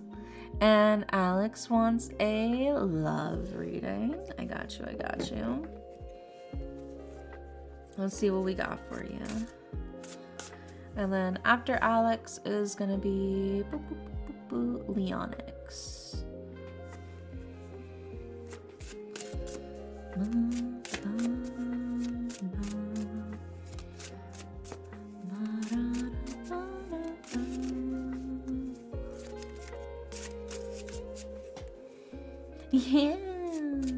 Yeah, you're up next, Leonix. So you better prepare. Better ready yourself.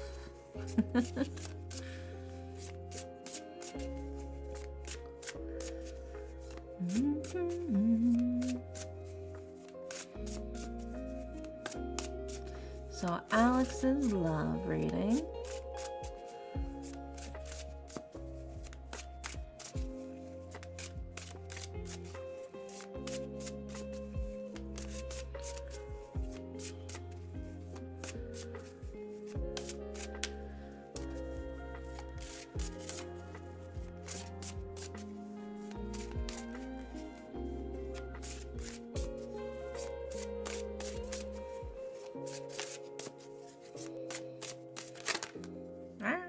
I dropped a card. Get back in my hand, please.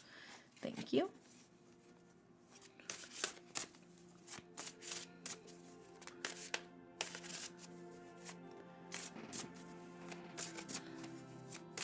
All right, let's see what we got for you, Alex.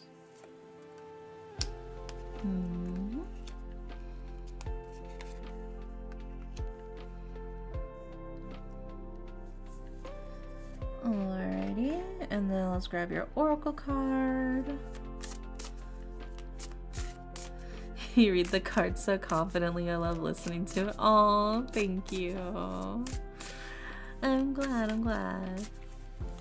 I'm just feeling the vibes, that's all.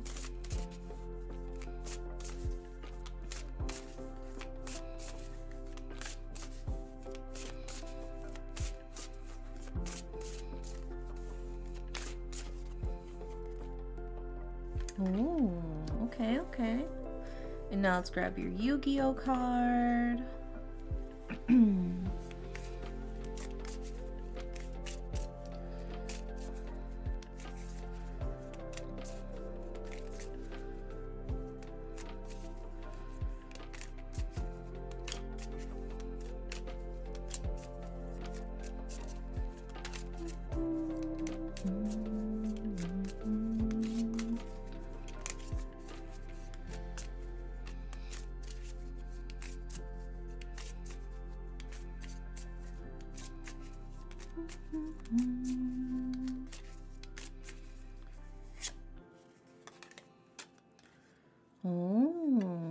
Okay.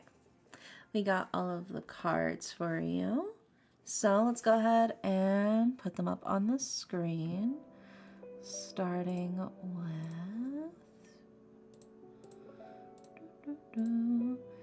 having some chocolate therapy right now. Oh my gosh, that sounds so delicious. I love chocolate. What kind of chocolate is it? And then we've got that one. Some truffles. Oh, yeah, I want truffles. Dude, I need to make truffles actually. It's like a tradition that I make my homemade Mexican hot chocolate truffles for Valentine's Day. I need to make some more of those. They're super easy to make. They're so much fun.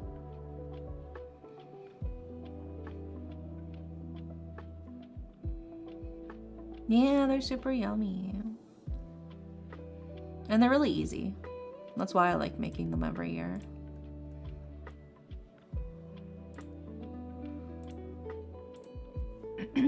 Okay, we got all the cards for you, Alex, for your love reading.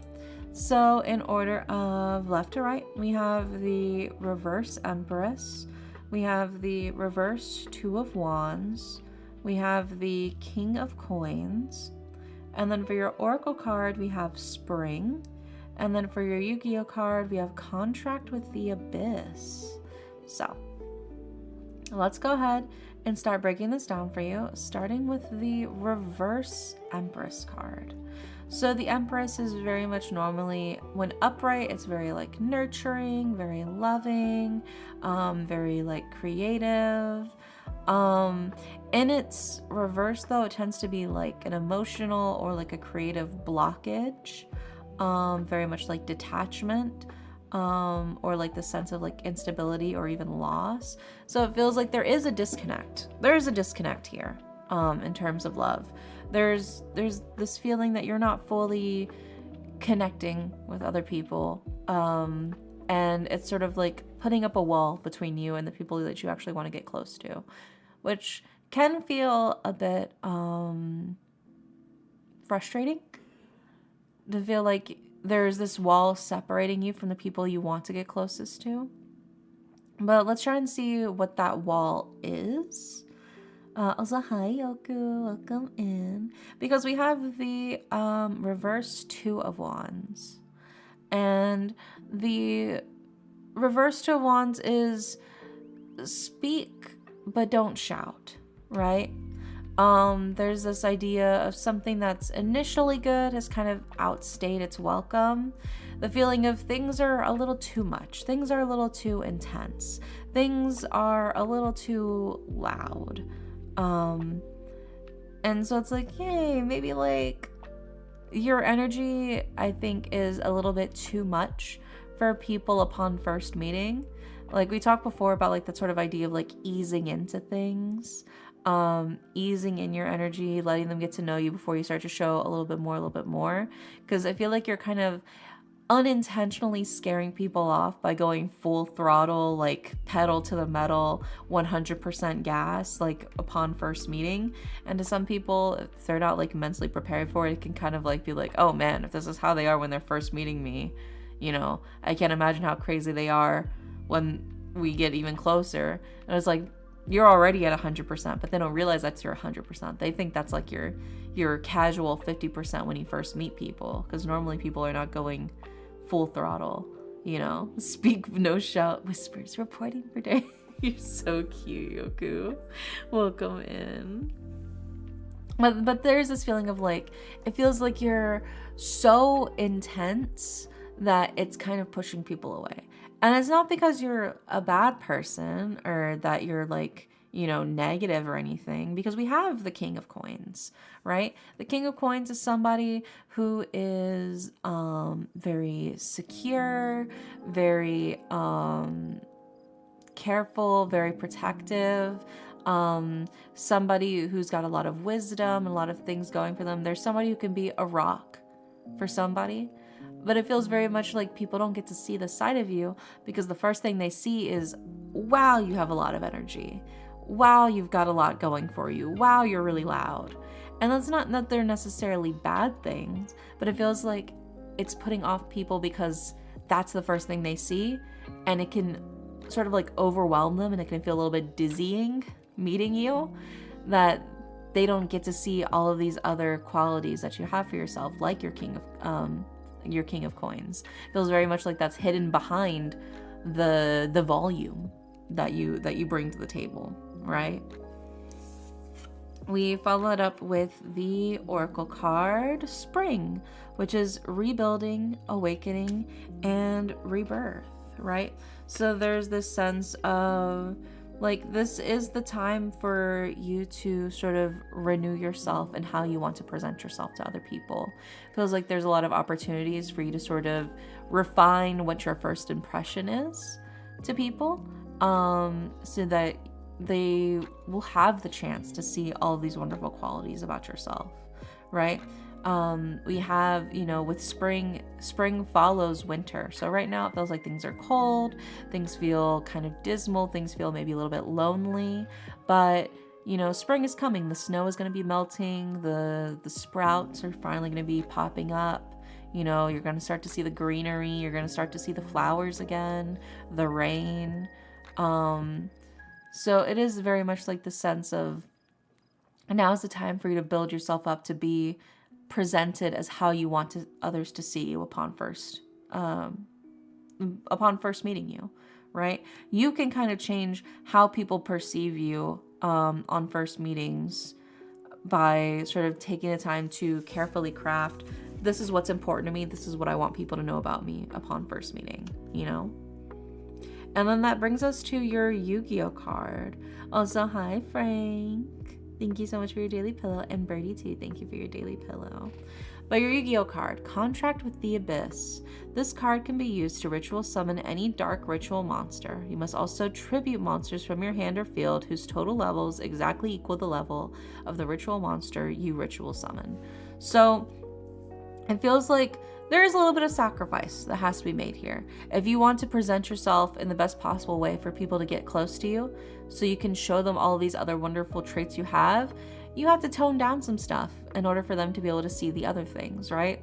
I think your volume is outshining all of the other qualities that you have about yourself and sort of eclipsing them. So the best thing for you to do is to sort of min-max what's important to you. What do you want people to know about you upon first meeting you? What are things that you're like, okay, they can learn more about this later, right? This is what I want them to know right off the bat. This is what I want them to perceive me as right off the bat. And then we can go from there, And that means that maybe you feel like you have to initially not show some aspects of yourself right off the bat, but that you will later when they get to know you, right? I feel like that's the hardest part, is knowing the balance of how you want to be perceived and what traits you're initially showing off that are giving or hiding those impressions of how you want people to see you, So I think if you do that, take the time to really stop and think about, what are all of my good traits, What do I want people to know about me? What do I want people to see me as when they first meet me? And I think if you go from there, it'll make it a lot easier for you, I think, to really connect with people more and sort of lower that wall that sort of like come up between you and the people you want to get close to, especially in terms of love, But I hope that helps, Alex. Trap them with the facade of a neurotypical, yeah, basically. Basically, yeah. You gotta put on the neurotypical mask, at least for a little bit, until you get to know them. Then you can slowly let it down and then they realize it's too late. You're already friends. There's no escape. But yeah, you got this. You got this. I believe in you, Alex. You just gotta ease them into it. Alrighty, next up is Leonix. Leonix, are you here? Out of curiosity, are all the slots full? I think all the slots are full. Let me see. Yes, all the slots are full. Leonix, gasp. That's me. That is you. heck of me late. Well, you never know. Somebody might disappear. We might have a raffle slot. We'll have to see. But Leonix, ooh, Leonix also wants a love reading. Yeah, we can do that for you, Leonix.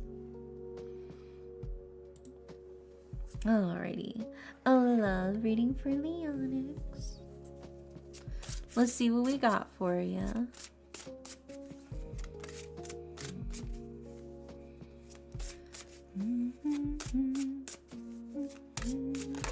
Yeah, ooh, a love reading, I know. We're like little kids and like, oh my gosh, you got a crush on who? Ew.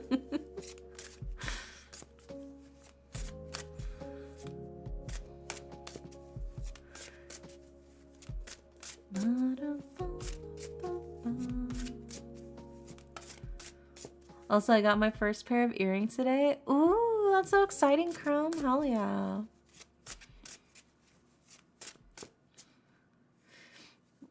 Oh, Yoku can have my reading and I'll try for the raffle. Oh, are you going to give Yoku your reading? Well, we don't know if we'll have a raffle or not, though. That's the thing. Let's see who all we got still in the queue. We're doing Leonix right now. After Leonix is Marsh. And then after Marsh, we've got Birdie. And then after Birdie, we have Phantom Punk. And then after Phantom Punk, we have, I believe, Sammy. Yeah. That's the current queue.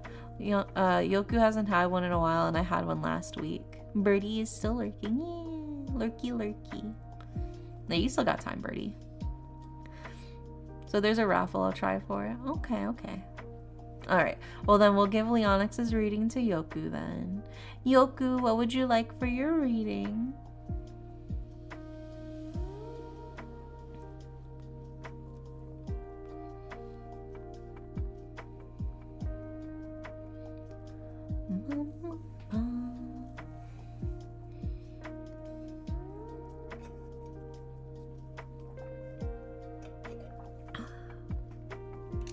Dude, I love water. It's so refreshing. So there's this girl I like quite a bit, and she and I talked about potentially being an item in the future. Ooh, okay, okay. So another love reading. Okay, we're still getting a love reading. Let's see what we got for you, Yoku, for your love reading. So exciting, even more juicy.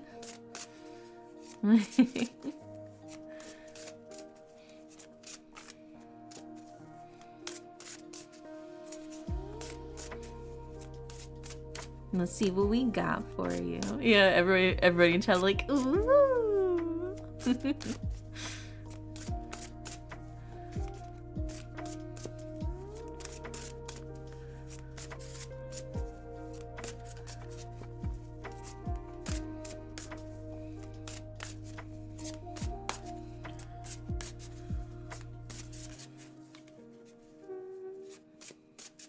It's actually the best friend I told you about a long while ago. Oh my gosh. Oh my gosh. Friends to lovers.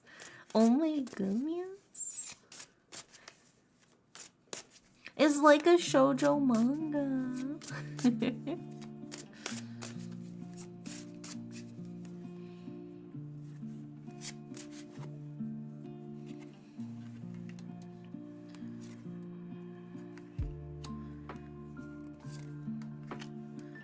Oh, okay, okay. We got the tarot cards. Let's grab the oracle card and then your Yu-Gi-Oh card. We're giving you the full spread because this was originally Leonix's reading and Leonix would have gotten the full spread. So we're just transferring it over to you.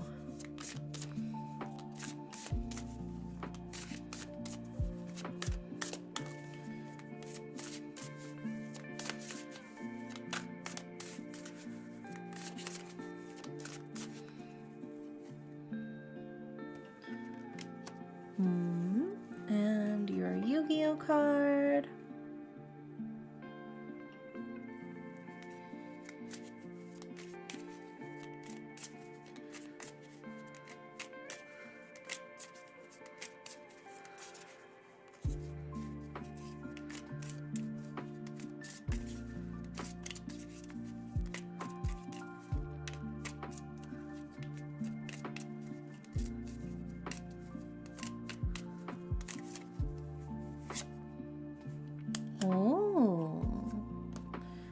I've pulled this one. Let me see.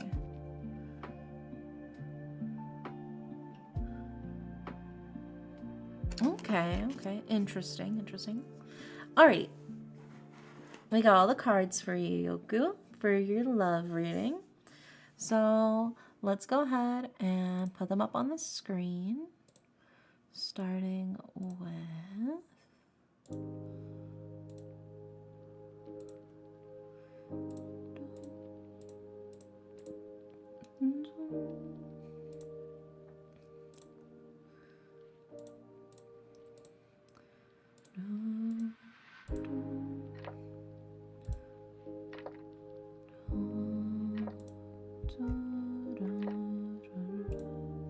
There we go. Alrighty, we got all of the cards for you, Yoku, for your love reading. So it's a whole ass cactus in the middle. It's actually thistle, but we'll get to that in a second. But we do have cactus, as a couple of them. They're like different cacti. But in order of left to right for you, Yoku, for your love reading, we have the 3 of coins. We have the 5 of wands, and we have the reverse temperance card. And then for your oracle card, we have earth. And then for your Yu-Gi-Oh card, we have fairy's hand mirror. So let's go ahead and start breaking this down for you and what it means, starting with the 3 of coins. So the 3 of coins is a card of sort of like mastering your skill, honing your craft, reaping in the rewards of slowly and steadily building your skills and your abilities, right? It's not normally a card that I would see for like love or romance, but in this case it feels like this is something that's sort of been like very carefully and lovingly crafted, very specially cultivated, and in that sense it is paying off and it is worth its weight in gold because it has been so carefully cultivated. Because you can see the saffron crocus, saffron being one of the most expensive spices in the world, like literally worth its weight in gold. So very much it is a card of things have been building, things have been growing. It's been a long time coming, but it feels ultimately like this is a very fruitful endeavor. Also, hi Goku, welcome in. And that brings us to our next point, which is the 5 of wands. Be bold. 5 of wands, be bold. Impending battle, competition, fortune favors the bold. Taking that leap of faith, you know, just it's scary, but sometimes the best thing for you to do is to just jump, right? It is very much a leap of faith, but fortune favors those who take the risk to take action, right? You will never have the actions happen if you don't take the risk to make it happen, you know? Sometimes you just gotta fucking go for it, you know? Balls to the wall, pedal to the metal, just fucking jump and go, you know? You never know until you don't, you know, until you try. You'll never shine if you don't glow, you know? And then that brings us to the last one, which is the reverse temperance card. Now, temperance is normally a card of like adaptability, about going with the flow, and like self-control and balance. In its reverse, though, I'm trying to think of how to interpret this in reverse. It can be like a sense of impatience, but very much it can feel like anxiety. Like you don't know what direction to go in. Normally it feels like the current's taking you one way, but now you're like, oh God, but am I actually going the right way? It's like trying not to fight against the current of where things are heading, you know? When you fight against the current, it's very easy for you to lose your step and to potentially drown, right? Let things happen as they happen. Go forward. Let it go at the pace it's going at, you know? Don't try to rush things. Just let it happen as it goes. You know, maybe things will go slow and steady. Maybe you're like, oh wow, things are kind of happening at a pace I didn't think it was going to happen. But now it kind of is, which is crazy, you know? But simple, steady, just let it flow. Let it flow. Don't try to fight it. But it is very much like a card of just letting things go in the direction it should be, you know, and find that balance for yourself. Also, welcome back, Phantom Punk. We're getting close to yours. I think, do any of our mods have the queue that they can post? But yeah, so there's this feeling of like, just kind of feel it out, feel yourself. And make sure that you're, you know, not getting swept away in everything. And then that brings us to our Oracle card, which is Earth, which is a card of peace, but also it's a card of grounding. I think ground yourself. Recognize kind of what's going on in the situation around you. Be aware, you know. Don't try to force things to go in one direction or the other. But also just be aware of everything. Keep yourself grounded. Don't get swept up. Again, this feeling of like, don't get swept up. Have something that you can hold on to keep you grounded. In this case, this could be friendships. This could be, you know, outside relationships that aren't like romantic. So it could be like your friends, your family, having other people you can talk to, that you can share about all of your thoughts and feelings about everything. Besides just your romantic partner that you're interested in, I think is another great way of keeping you grounded, keeping you kind of in reality. Because I feel like it's very easy for a lot of relationships to sort of get swept up in everything, and maybe you overlook some stuff, and the next thing you know, you're kind of all the way down at the mouth of the river and you don't even know how you got there, you know? So it is just a matter of keeping your focus. And then that brings us to your Yu-Gi-Oh card, which is Fairy's Hand Mirror. When your opponent activates a spell card that targets exactly one monster and no other cards on the field, target another card that would be the appropriate target. That spell now targets the new target. So it's like deflection. It's a card of deflection, which I think is really interesting. Because it's like, it feels like, to me, initially this reads as like, certain feelings are being deflected onto maybe not their actual initial source. So I would be careful, I think, about getting your feelings mixed up and recognizing where those feelings are being directed towards and who those feelings are being directed to, you know?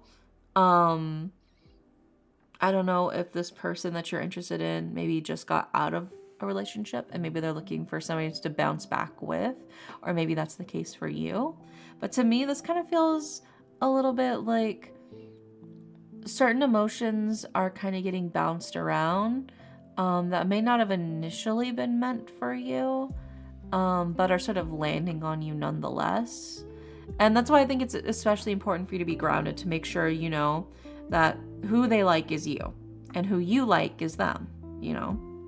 You want to make sure all of the feelings are going in the right directions, because it would suck if you get together with somebody and you care about them and then you realize, you know, that maybe they were just kind of feeling insecure about not being in a relationship, so they jump into a relationship after maybe you just recently getting out of one. I'd say take your time, make sure that the feelings are rightfully directed towards you, because you deserve somebody who's just as excited to be in a relationship with you as you are with them. And likewise, somebody else deserves to be in a relationship with somebody who they are that person's number one choice, you know? So I think it's just a matter of like, make sure everybody's feelings are like authentically in the right direction. Not saying that it's something that's done like to hurt people, but it is something that is done kind of more often than not, you know? Just make sure everybody's feeling the same things. You're not getting too swept up in everything. But yeah, I hope that helps.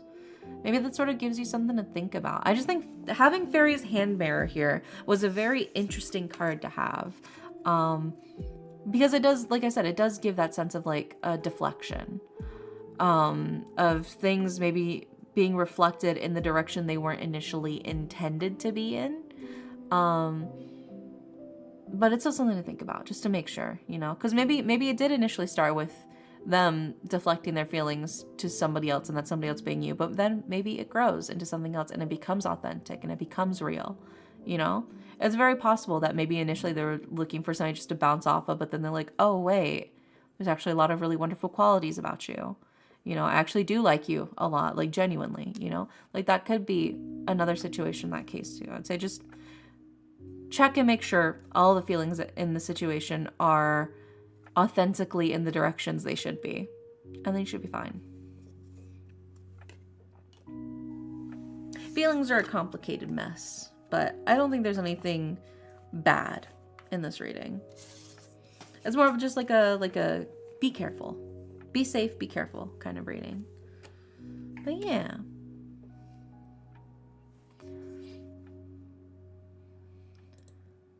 Okie pokey, thank you. Yeah, no problem, Yoku. I hope that helps. Fingers crossed. Alrighty. Next up is Marsh. And then after Marsh is gonna be Birdie. And then after Birdie is gonna be Phantom Punk. And then after Phantom Punk is gonna be Sammy. Hi, Marsh. And Marsh wants a... Where's your reading go? Where is it? General reading. Okay, you want a general reading. I got you. General reading for Marsh.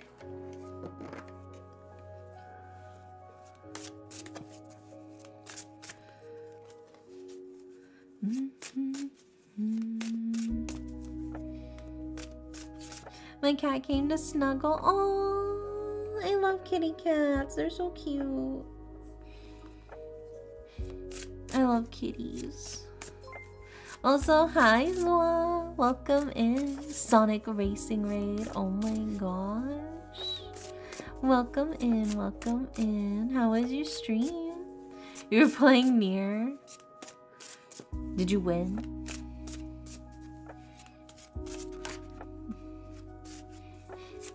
How was the Nier booty?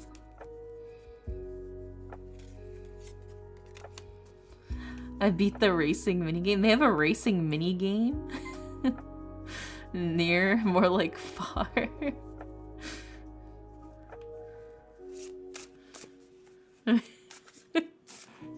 It was awful. Oh no.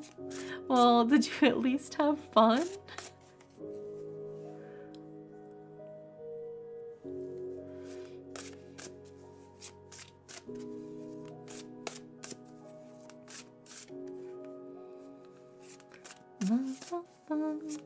You just suffer a little less each playthrough. Aww.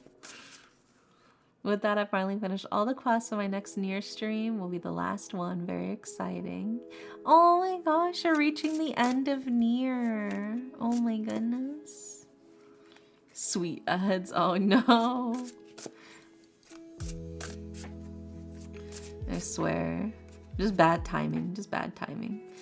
Welcome back, Sammy.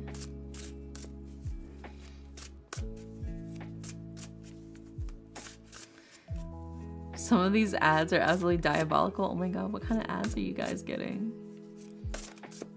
I'm so curious.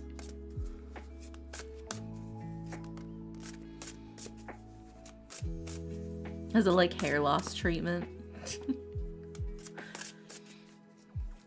Restore your fading hairline.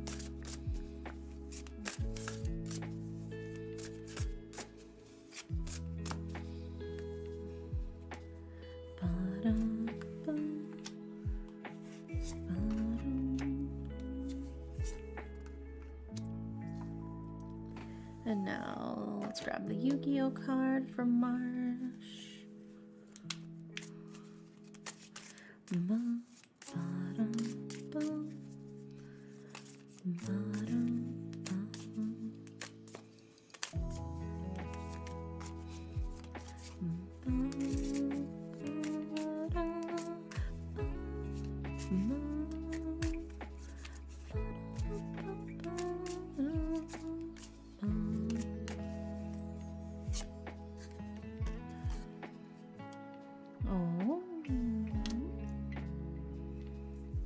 Okay. We got the cards. Let's put them up on the screen. Starting with...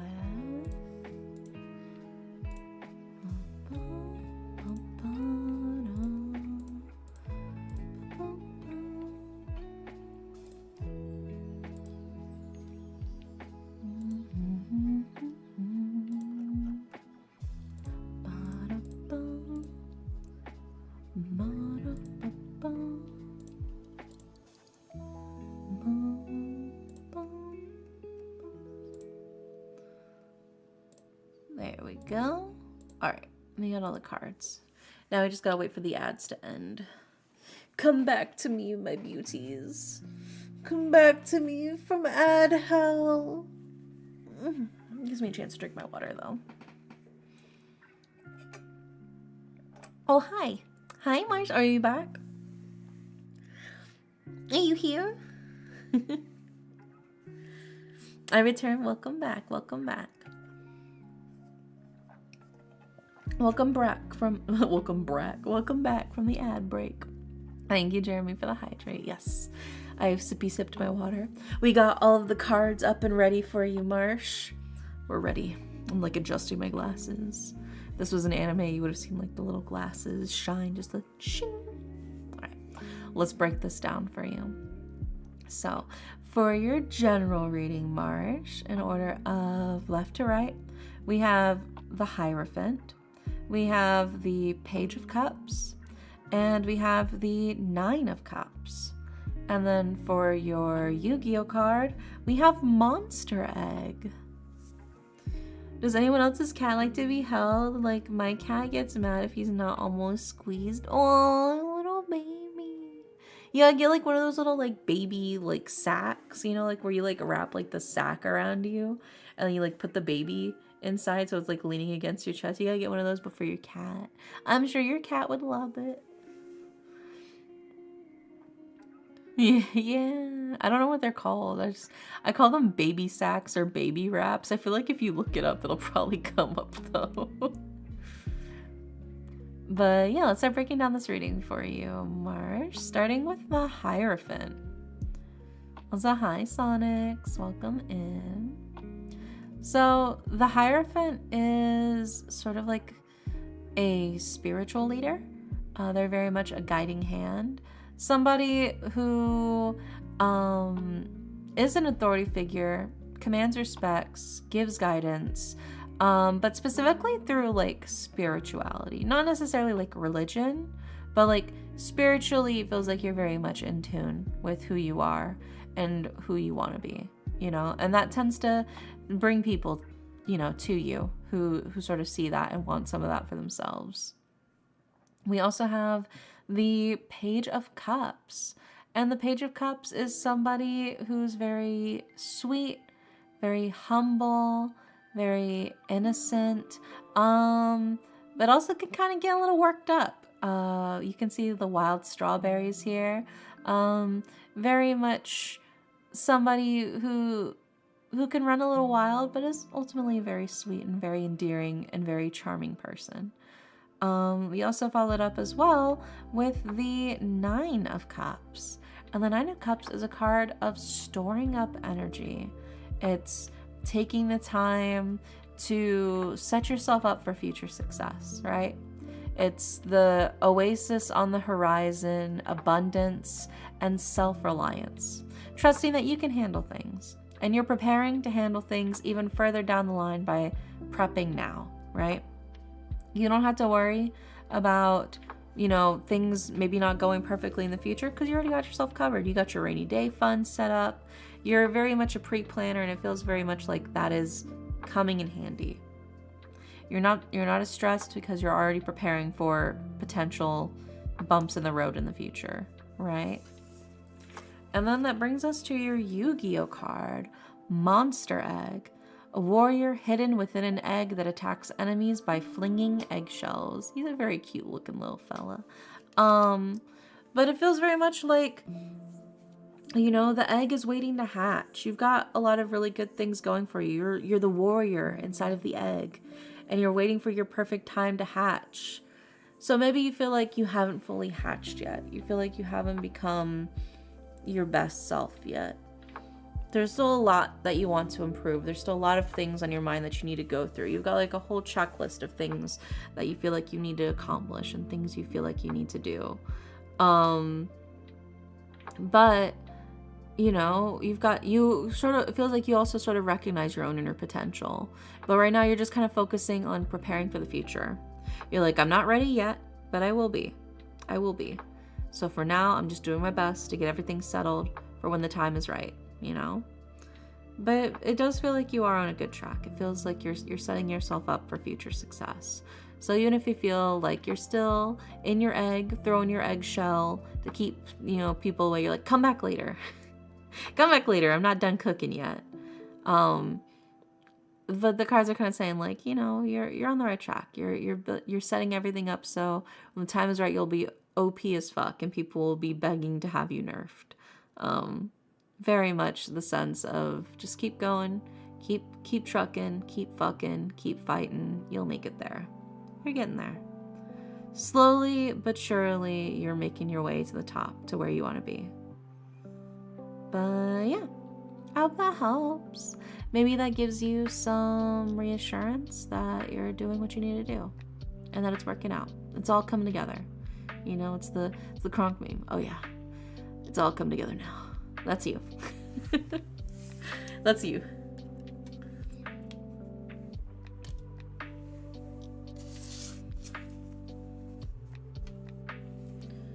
Alrighty.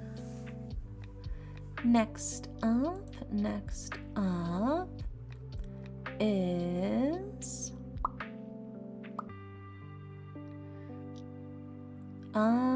Birdie. My birthday was a few days ago and it was super fun. Oh my gosh, happy late birthday, Sonics. Happy late birthday to you. Happy late birthday to you. Happy late birthday, dear Sonics the Demon Lord 565. Happy late birthday to you. Alrighty, and Birdie wants love advice. I got you. After Birdie will be Phantom Punk and then Sammy. So let's do it. Birdie.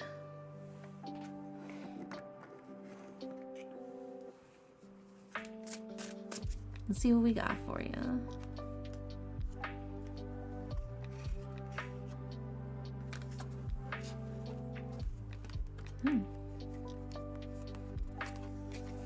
Some of my cards seem to have gotten a little mixied.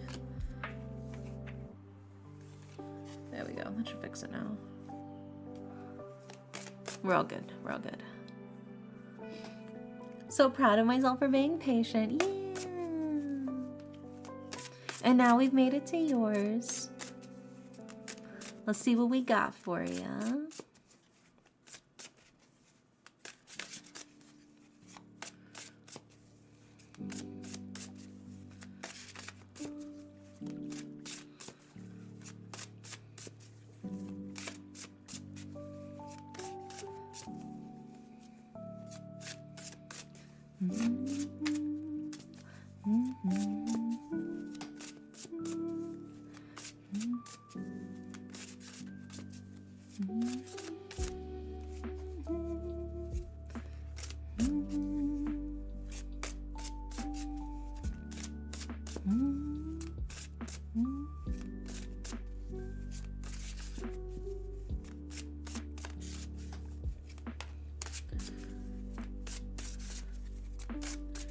Alrighty, let's see what we got for you, Birdie, for your love reading.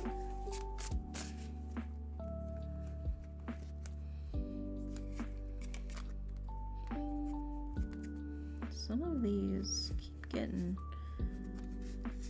flipped around somehow. There we go.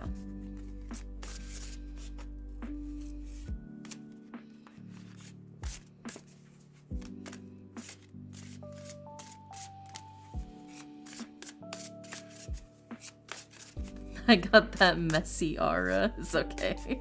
So do I. So do I. It'd be like that sometimes. You know how it is with spaghetti.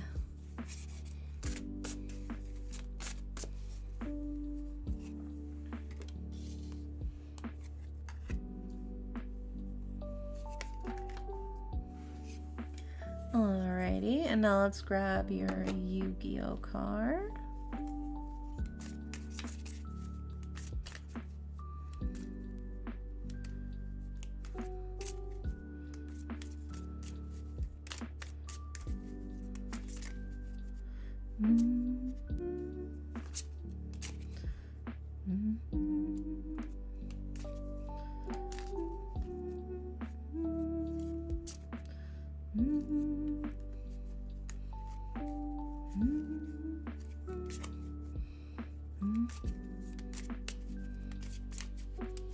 If I get the blue eyes white dragon, I'll twerk. I can't, it'll be sad, but I'll do it. I believe in you. We have 2 blue eyes white dragons in this deck, so it's possible. It's very possible.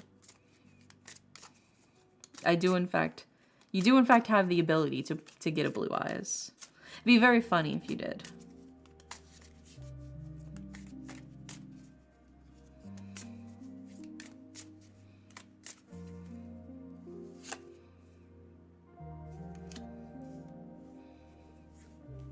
Alright, and then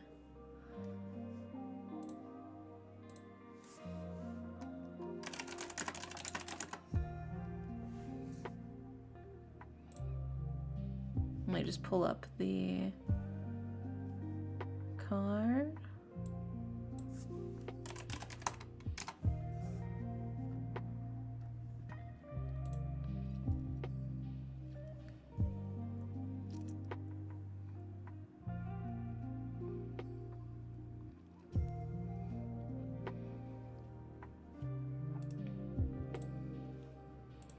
Bum, bum, bum.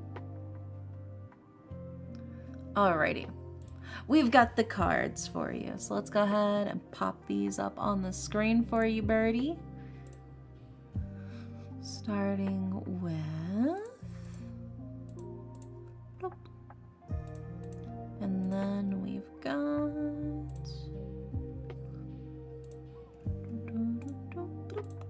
And then the third one.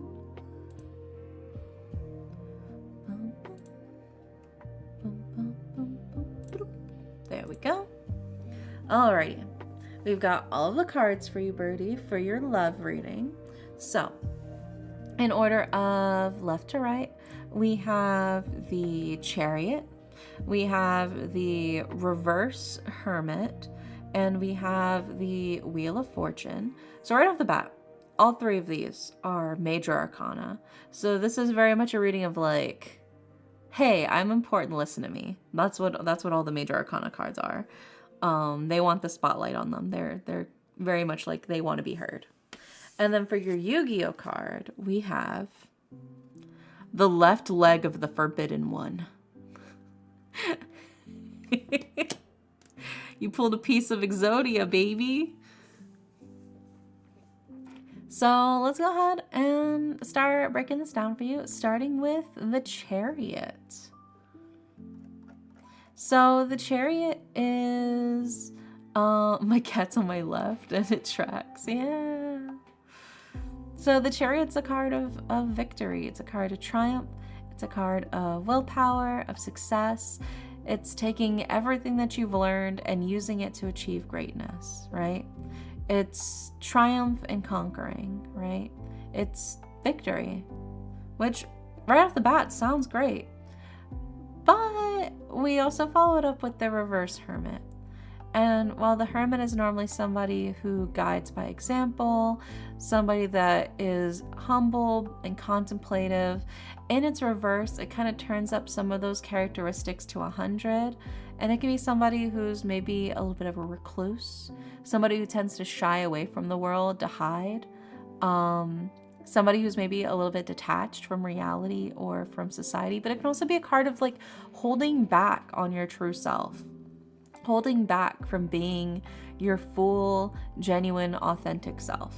And there can be a lot of reasons for this, but I think the main thing is the fear of society, of how people will perceive you, how people will see you. You're like, I do not want to be perceived. Please do not perceive me. Is very much the epitome of the reverse hermit, is begging people to not see you. And then that follows us up though with the reverse wheel of fortune. And not reverse, just the wheel of fortune. Just the wheel of fortune, sorry. And the wheel of fortune is a card of change. Change is on the way. You cannot fight change. No matter how much you want to, it is coming. Evolution is a card of cleansing. It's also a card of an unexpected stroke of good luck, right? Things are changing. Things are moving. You cannot stay stagnant. You cannot stay still this entire time. You need to break free and be more. It is okay to be seen. As scary as it is, it becomes less scary the more it happens. The more people start to see you, the more people start to recognize all of the wonderful traits about you, the easier it becomes to keep going and to be seen more. And this feels especially fitting with your Yu-Gi-Oh card, the left leg of the Forbidden One. A forbidden left leg sealed by magic. Whosoever breaks the seal will know infinite power, right? If you get all 5 pieces of Exodia, you instantly win the game. Just straight up, you instantly win the game. But right now, the leg is shackled. It's shackled down. It's being sealed. And you need to find a way to break your seal, right? There's no point in hiding yourself away and saying, oh, I won't let them see me. You're going to be seen. Whether you like it or not, people are going to see you. Unless you completely and utterly withdraw from society as a whole, which you absolutely should not do because that is not healthy and that is not good for you, people are going to see you. So I think it's best for you to take that within your own hands and let people see you how you want to be seen. Move forward, recognize that this is your time to evolve. This is your time for you to break free of your chains, Who cares what the haters think, right? Put on your fucking sunglasses, baby. You can't even see the haters. Just keep moving forward, step by step. Break from your shackles. Be free. Move on into the real world. Let people see how incredible you are.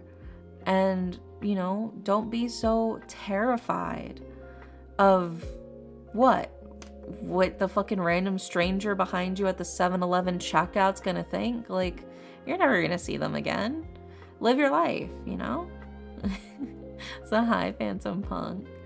You just gotta go for it, I feel like you're so scared of how people will see you and how people will remember you and how people will perceive you. But, like, can you even remember the face of, like, the last random stranger you saw on the street? What's the last thing you remember of the last person you saw do something embarrassing IRL?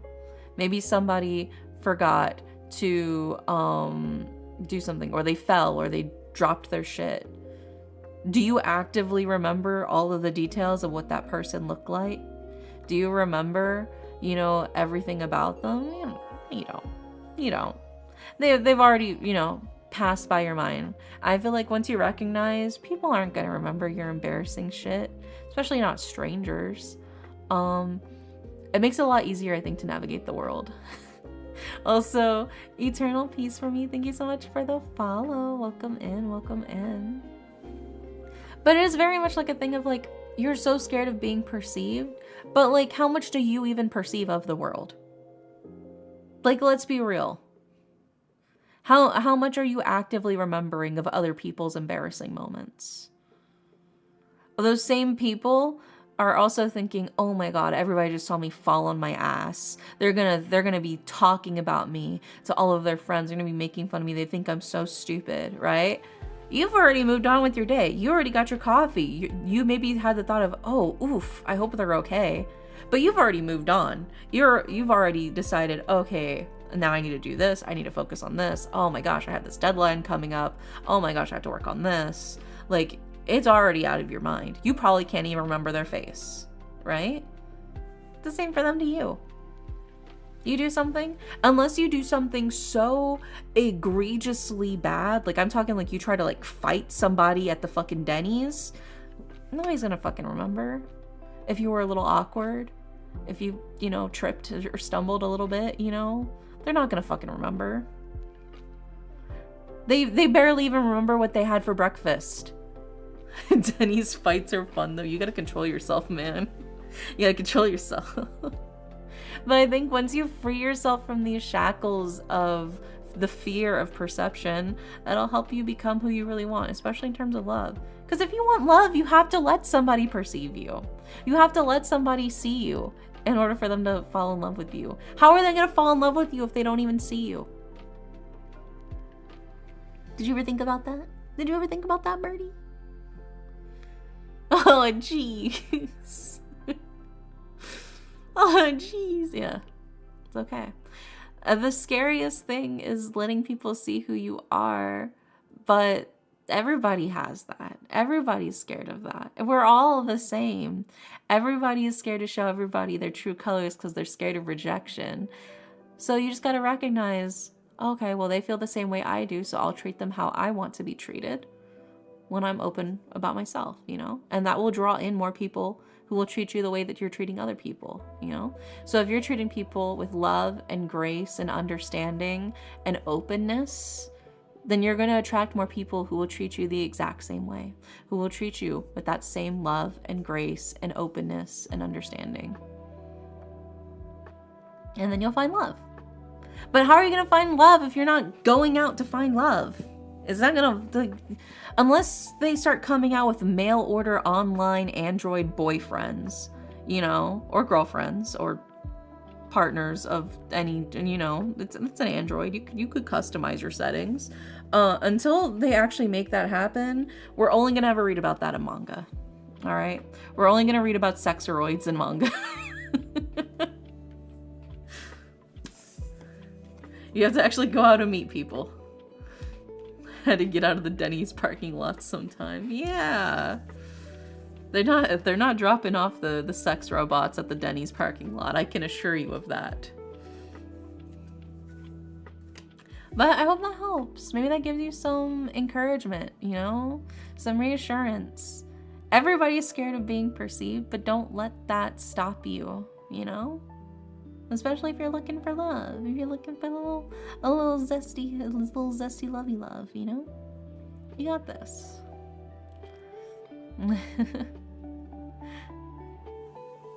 Yeah. I hope that helps. Alrighty, next up we've got Phantom Punk. You're still here, right, Phantom Punk? I feel like I saw you not too long ago. Hi, Phantom Punk. Still here, hell yeah.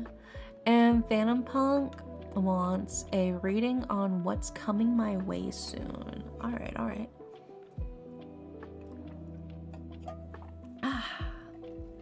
Hydrating. Let's see what we got for you.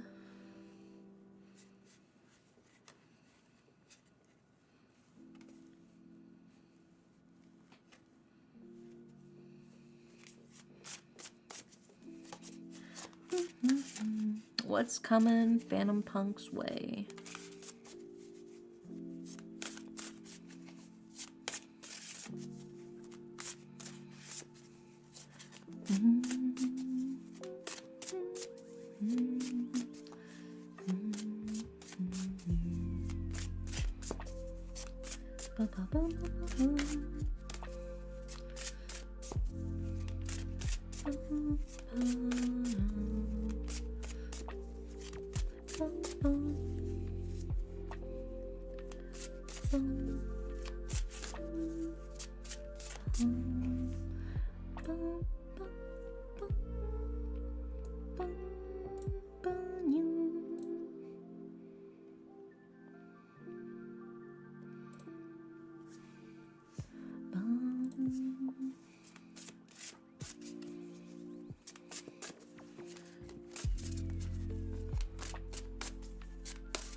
Alrighty, let's see what we got for you, Phantom Punk.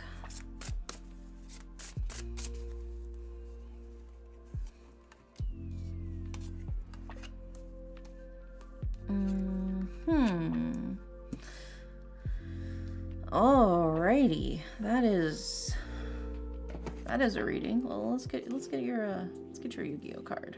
Let's get your Yu-Gi-Oh. You know what? We'll get you we'll get you an Oracle card too. Just let's get you an Oracle card and we'll get you a Yu-Gi-Oh card. It's on the house. It's on the house. Oracle card for this.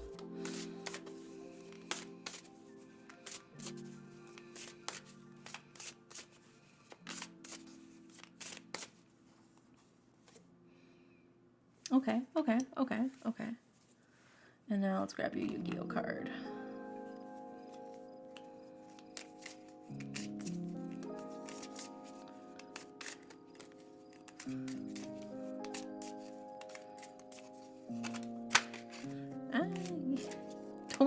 Don't fall.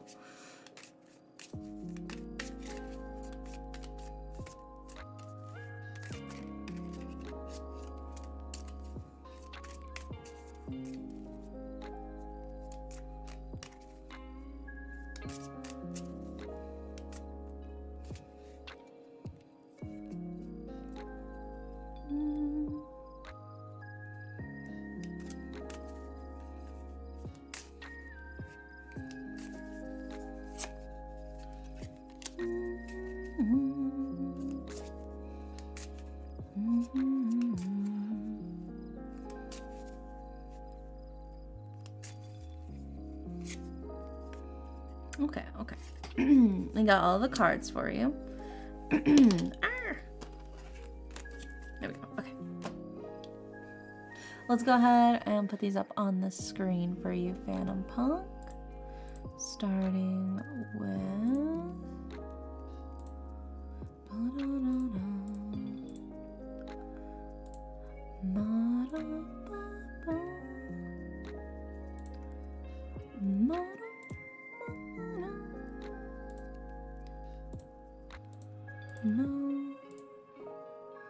And then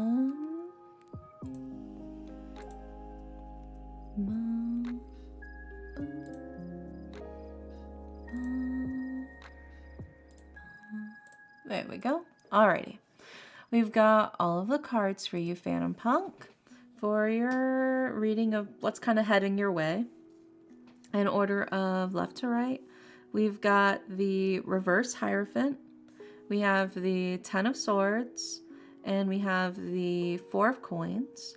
Then for your Oracle card, we have Roots, and for your Yu-Gi-Oh card, we have Twin-Headed Thunder Dragon. So, let's go ahead and start breaking this down for you, starting with the reverse Hierophant. The reverse Hierophant is a card of kind of following the leader without question. You're kind of just doing what you're told, acting without too much thought. And this is kind of like a card of like, hey, it's one thing to respect authority, but you gotta be mindful. You gotta think for yourself. You gotta take action for yourself. Even if it's just to stop and think, why am I doing this? Why am I doing this? Why am I choosing to do this? Why am I listening to this? Why am I making this happen? And then maybe afterwards, after thinking about it, you're like, no, yeah, I should do this. I agree. And then you could do it. But at least think about the process of why you're doing what you're doing. Don't just sort of blindly follow orders because you're trusting the higher ups. Sometimes the higher ups don't have your best interest in mind. A lot of people are just kind of looking out for themselves. So it's like, be careful. Make sure what you're doing is actually going to be helpful. Is actually something you should be doing.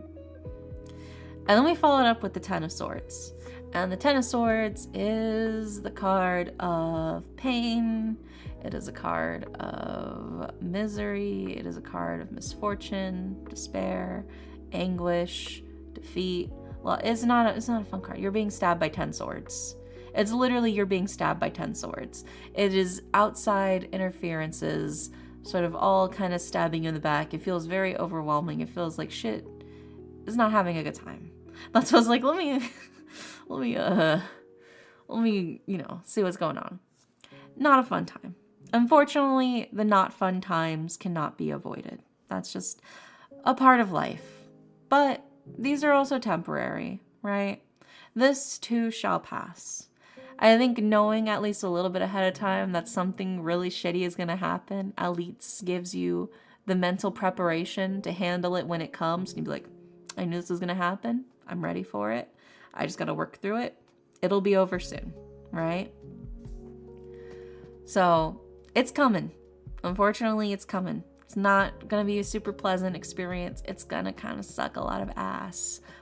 But it's only temporary, right? It's not meant to last forever. We also followed up with the Four of Coins. And the Four of Coins is this card of immobility. It's a card of clinging to nostalgia.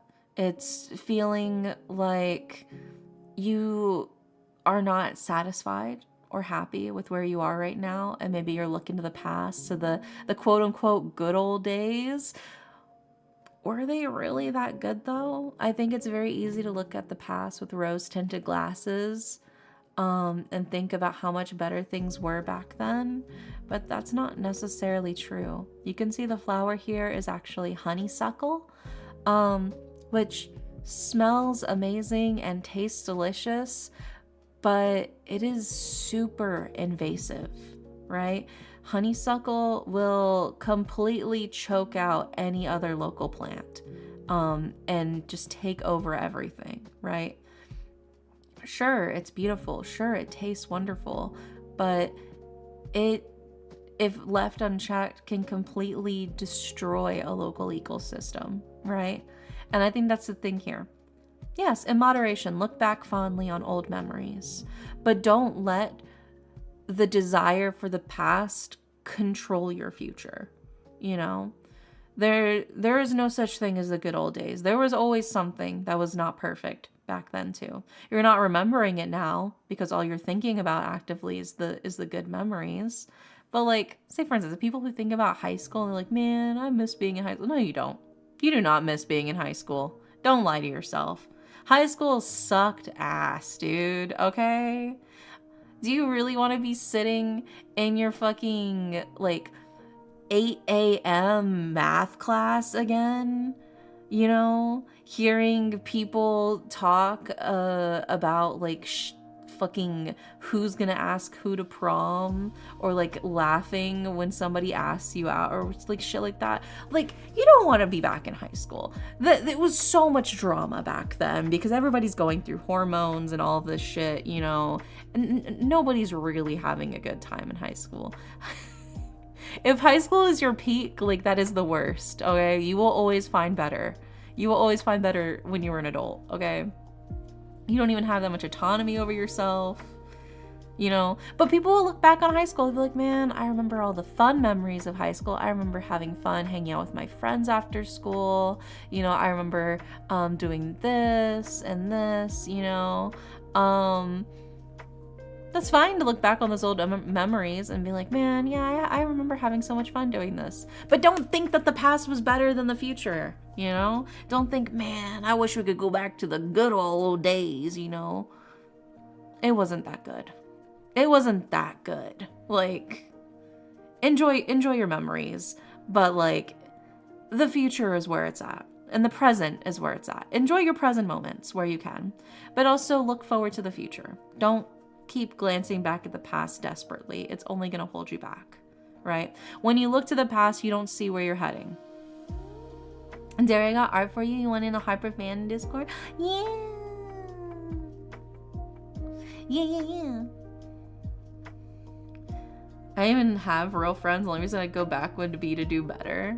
I mean, but like, that's the thing though, is like, it's very easy to get sort of tripped up and caught up on what you wish you still had. But you just got to move forward. Don't let your desire for things that have already passed hold you back from what you can get in the future, right? Maybe you wish that you could rebuild connections with old friends, but maybe you're just two different people now, and that's okay. You can find new people that you can become friends with that are more similar to who you are now than the people you used to be friends with before. You've changed, you've grown, you've changed into two different people, and that's okay. You know, you don't need to force yourself to go back to those friendships. It's okay to recognize, hey, the friendships, the memories I've made with those people back then, I will cherish. It meant the world to me. We've grown apart because, you know, we've grown as individuals and now we're no longer the same people we were when we were friends. But I will still fondly cherish those memories as I go into the future to make new friends that are like me, you know? I think that's like the key thing, that's the best you can do. Don't let your past control your future, you know? And then for your oracle card, we have roots, which is healthy patterns and early growth, right?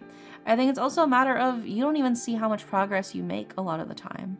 You may feel like, oh man, I haven't really been growing that much. I haven't really been developing that much. But all of the growth and development's been happening underneath the surface. It's been happening underneath the soil, you know? You've been spreading your roots far and wide and deep in order to become the person you are. And in the long run, what matters more is your root system. You chop off the top of a tree, but you still got that root system, that tree will find a way to still keep growing. That tree is still alive, right? You have to pull it up from the roots in order to get rid of it. That's how important the roots are.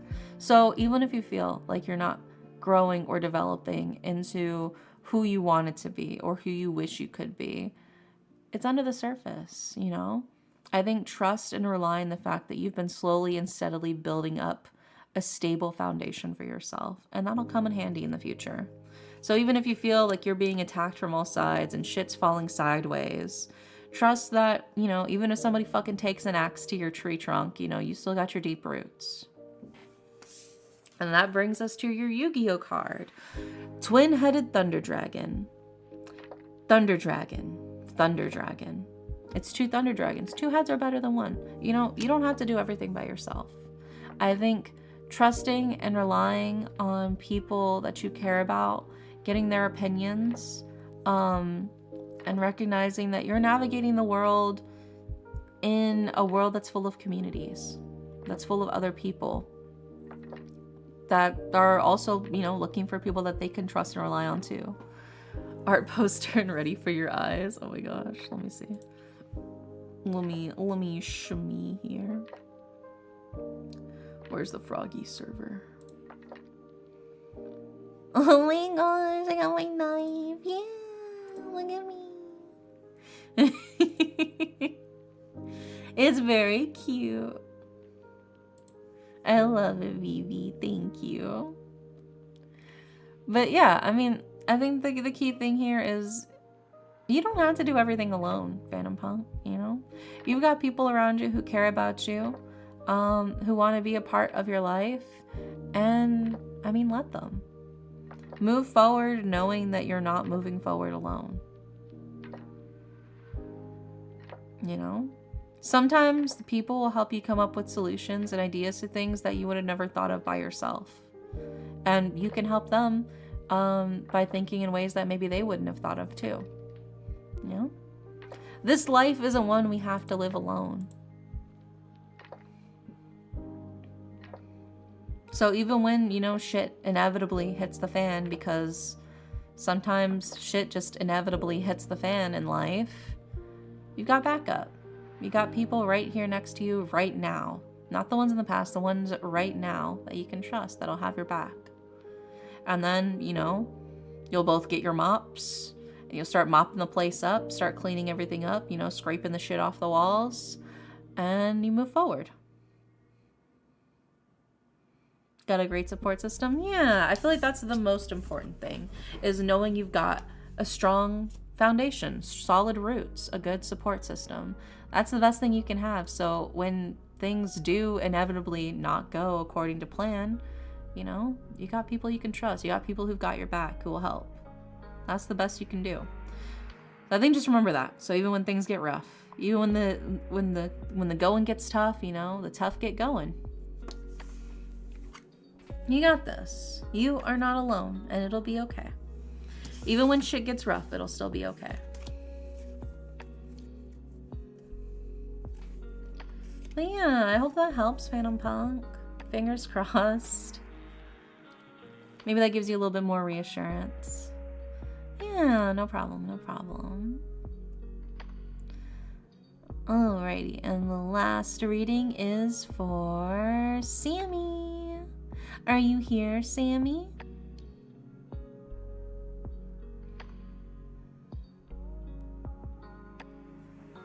Let me drink the rest of my water.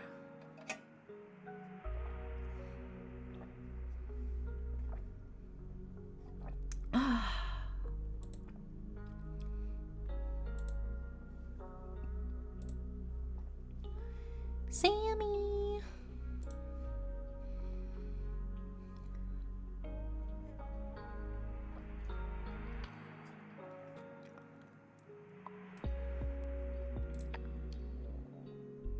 Did Sammy disappear? I think Sammy disappeared.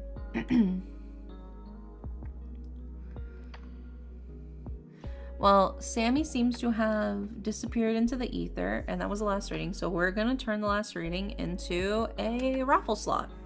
So, for those of you currently in chat, who are currently here and alive, thank you for still being here, by the way. Appreciate you. Love you guys. But for those of you who have not gotten a reading yet from me today, and you would like one, I am thinking of a number between 1 through 10, and the first person to guess the number can get the reading.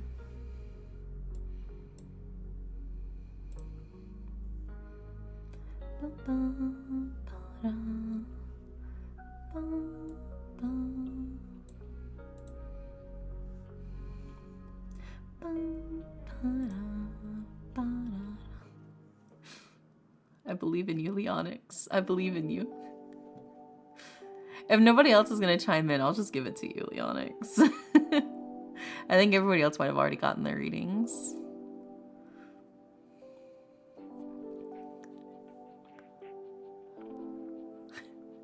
Alright, Leonix, we'll just give it to you. The number was 7. The number was 7. There you go. There you go. You got it now. You got it now.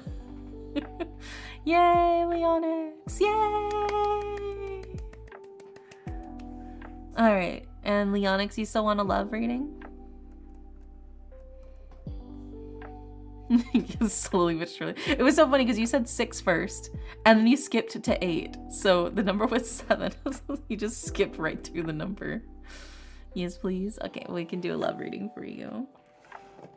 The final reading of the night.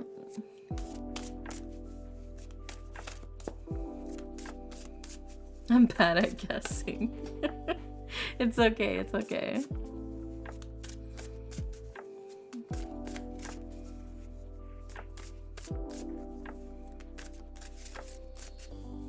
Let's see what we got.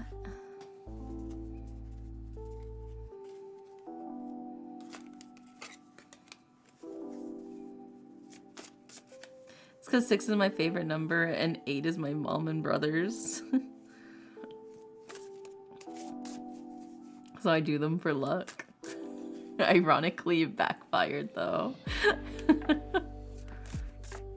It clearly didn't work, yeah. It's okay, it's okay. It's luck for other stuff. Just not this. Well, I guess technically it was lucky since nobody else chimed in.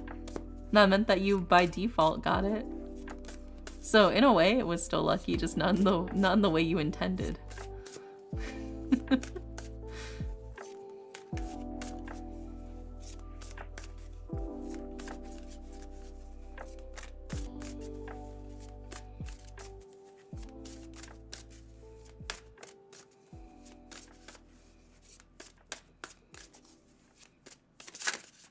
Alrighty, let's see what we got for you, Leonix. For your love reading. Ooh.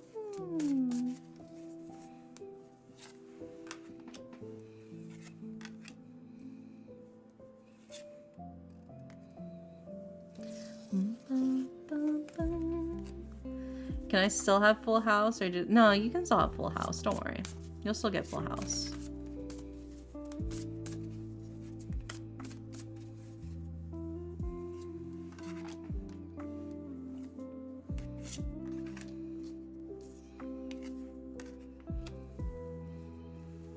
Okay. And now let's grab your oracle card.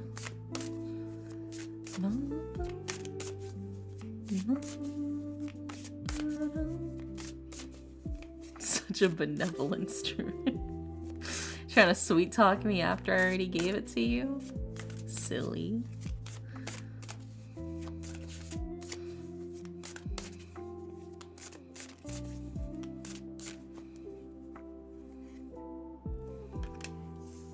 Alrighty, and now let's grab your Yu-Gi-Oh card.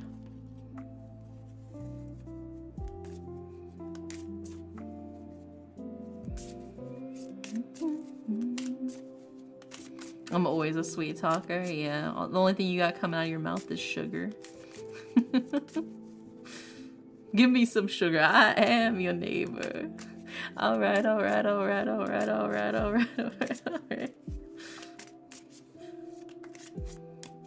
God, there's like a synthwave version of Hey Ya that I'm like absolutely obsessed with.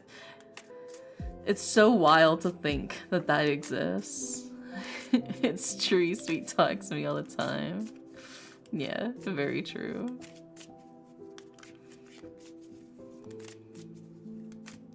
It is very funny to know that there's a synthwave version of an 80s song, because synthwave is inherently supposed to make things sound like an 80s sort of remix of something. Can you post on the server? Yeah, I'll post it. I'll post it after stream. I'll post the specific synthwave Hey Ya thing that I listen to. It's so good. It's so good.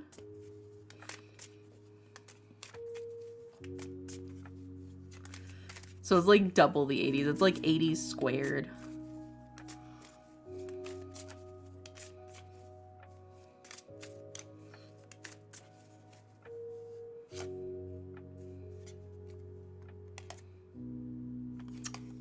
I did not plan this. This sounds like I probably planned this. I swear I didn't plan this. This is genuine.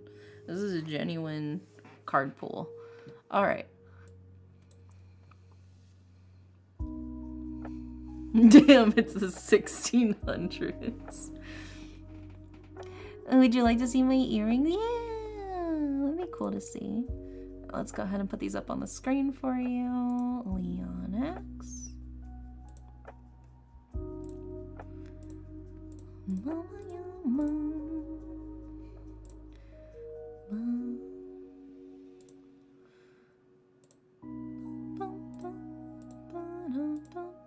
Also, hi Ducky. I feel like it's been a while. How are you?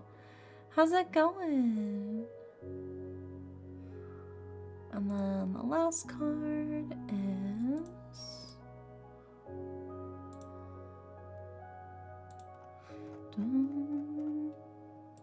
There we go. We got it. We got it. Alrighty, so in order of left to right for your love reading, Leonix, we have the 9 of Cups, we have the 5 of Swords, and we have the reverse of the World. And then for your Oracle card, we have Sage. And for your Yu-Gi-Oh card, we have the Forbidden One. It has been given busy. Oh, well, I'm glad you're doing good. How did we manage to get 2 pieces of the Forbidden One today, dude? That's crazy. Absolutely wild.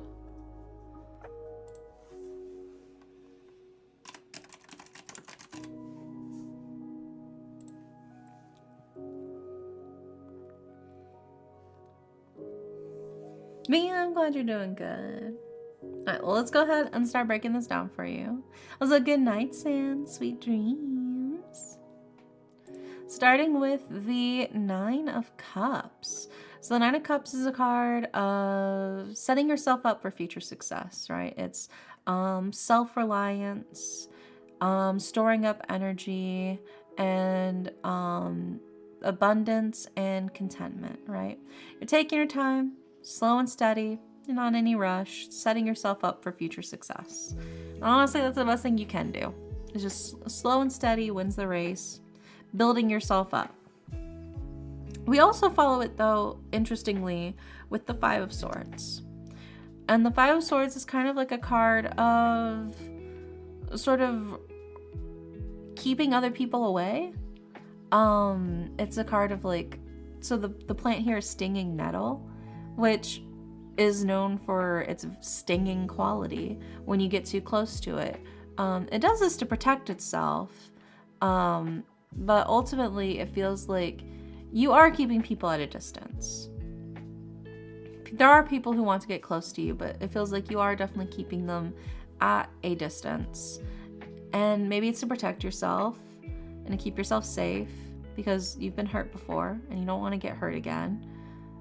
But it's also like you want love, but how are people supposed to, how are you supposed to be in love with people if you're keeping them, 5 feet away? If you're, social distancing from them. I think that's the thing. It's this recklessness and this almost like degradation of yourself that's keeping other people away from you. It was meant to protect you, but it's only hurting you right now. And that can feel especially so with the fact that you have the reverse of the world. While the world is normally a card of like reaching the end of a journey, and like liberation and achievement and success. In its reverse, it's sort of like a feeling of stagnation. You haven't reached your ending yet. You're still going. You're still walking the path. You're still moving forward. And that can feel very much like, things just aren't done. You're still going. You're still trucking, but it feels like there's no end in sight because you haven't reached it yet. But how are you supposed to reach the ending if you're pushing people away? It's this silly thing of like you keep looking for more and more, but whenever you get too close, you're like, whoa, whoa, whoa, whoa, whoa. Let's not get carried away, but like, this is why you're here. Like, how are you supposed to move forward if as soon as you get a little bit close to the goal, you take like 20 steps back? You're like, no, well, maybe I'm not ready for this yet. You're ready for it. It's fine. Sometimes you have to take that leap. Sometimes you have to take that jump and that risk, the potential to be hurt in order for the other person to prove that they're not going to hurt you. It's scary, but it's necessary. And then that brings us to your oracle card, which is Sage, which is wisdom, purification, and harmony, right? So hi, Condorcito, welcome in. Mooney, oh my gosh, hi Mooney, welcome in. Thank you so much for the raid. How are you? How's it going? We're playing Roblox. Oh my gosh, are you having fun? You are swag. You're swag. You're swag. But yeah, Leonic, so we have the oracle card of Sage. So it's very much like a card of like, sometimes you gotta clear the air, right? Sage is used for smudging. It's used for cleansing a space, cleansing past negativity, negative energy out of a space so you can move forward. It feels like you kind of need to do this for yourself. You need to cleanse the air for yourself. Don't let past negative experiences hold you back from forming better new experiences in the future because you're so scared of a repeat, right? Hi, I'm a little sicky, but I wanted to watch your tarot. We're actually doing the last reading of the night, so perfect timing, I suppose. We're doing the last one right now. But welcome in. I hope you feel better soon, Mooney. Take care of yourself. Get plenty of rest. Get lots of fluids. All that good stuff.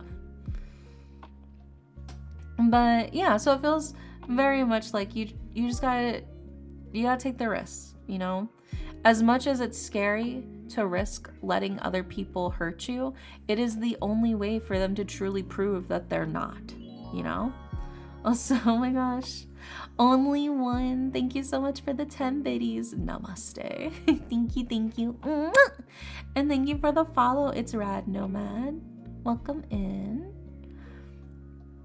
But it is very much like this,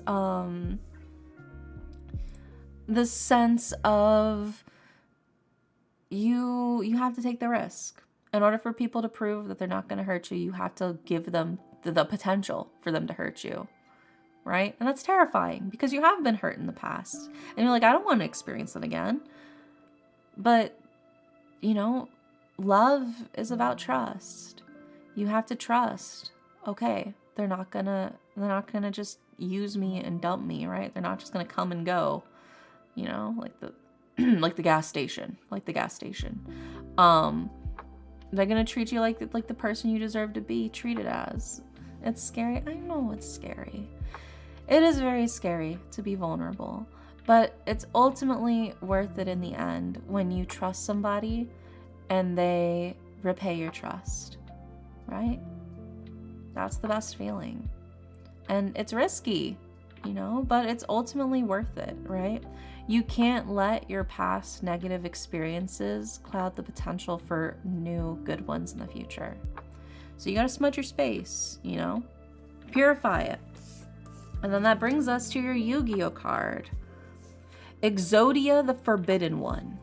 If you have the right leg of the Forbidden One, the left leg of the Forbidden One, the right arm of the Forbidden One, and the left arm of the Forbidden One, in addition to this card in your hand, you win the duel, right? You have all of the qualities. You have all of the traits, right? But you're so scared to draw cards that how are you going to know if you've got the full set of Exodia if you won't even draw any new cards? Because you're like, well, the cards in my hand are fine now. Yes, if I just pulled, you know, the next piece, then I could win. But what if I don't get it? Oh, but how are you going to know if you don't pull the cards, right? Yeah, you got Exodia and the world. Yeah. Also, thank you so much for another 10 biddies, only one. Take care of yourself. Take care. Bye-bye. But I think that's the key thing here is you've got a lot of really wonderful things about you, Leonix, and it just feels like a shame that you won't let other people get close enough to prove that they see how incredible you are, you know?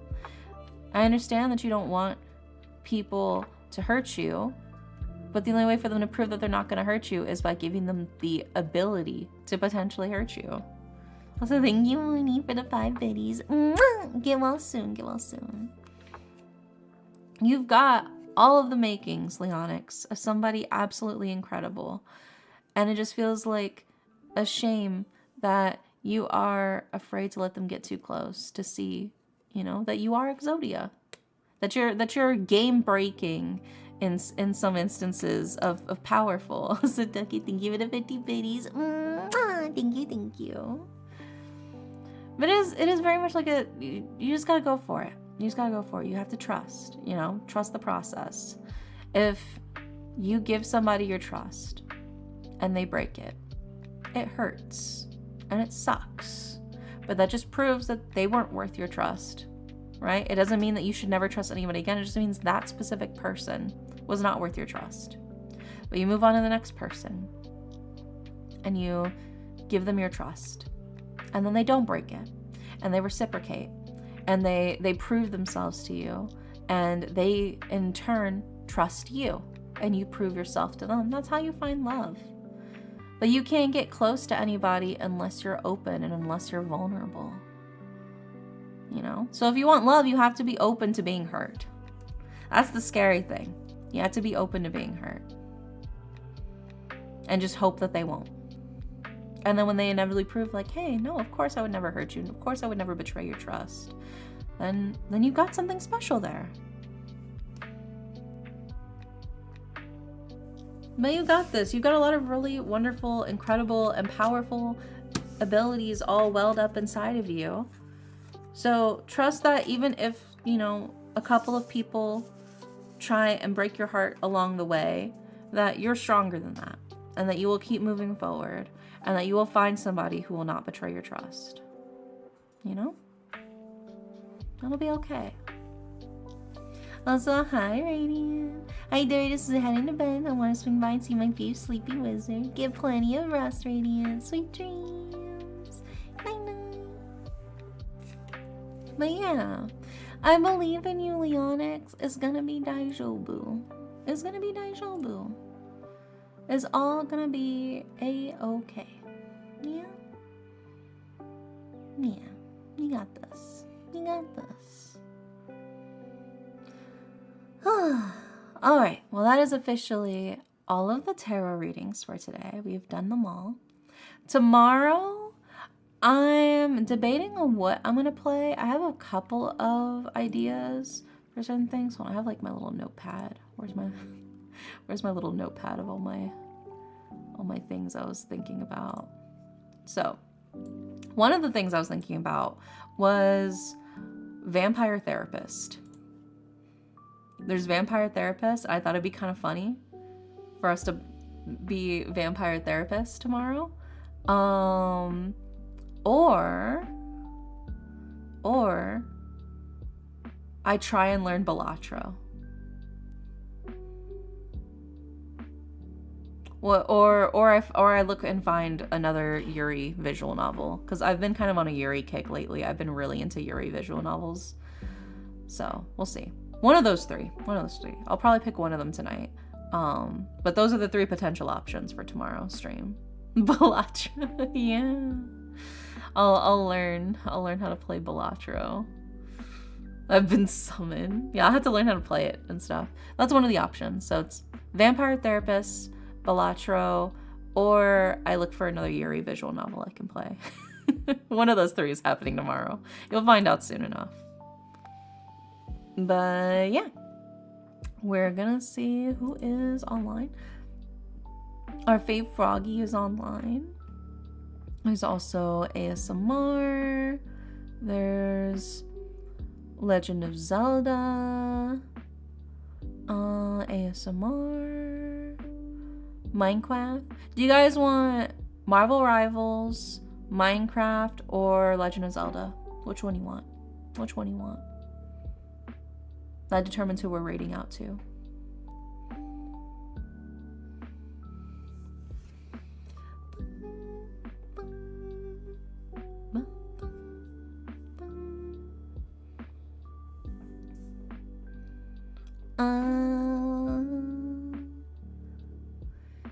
Yeah, we'll raid for Minecraft. So we're gonna raid Bobby Whiskey. Yeah, Minecraft. So let's go ahead and set this up. Boop, boop, boop.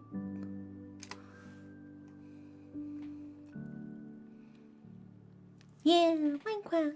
So hopefully I will see you guys tomorrow for whatever I'm doing tomorrow. But if not, no worries. I'll see you when I see you. I hope you guys have a wonderful, wonderful night.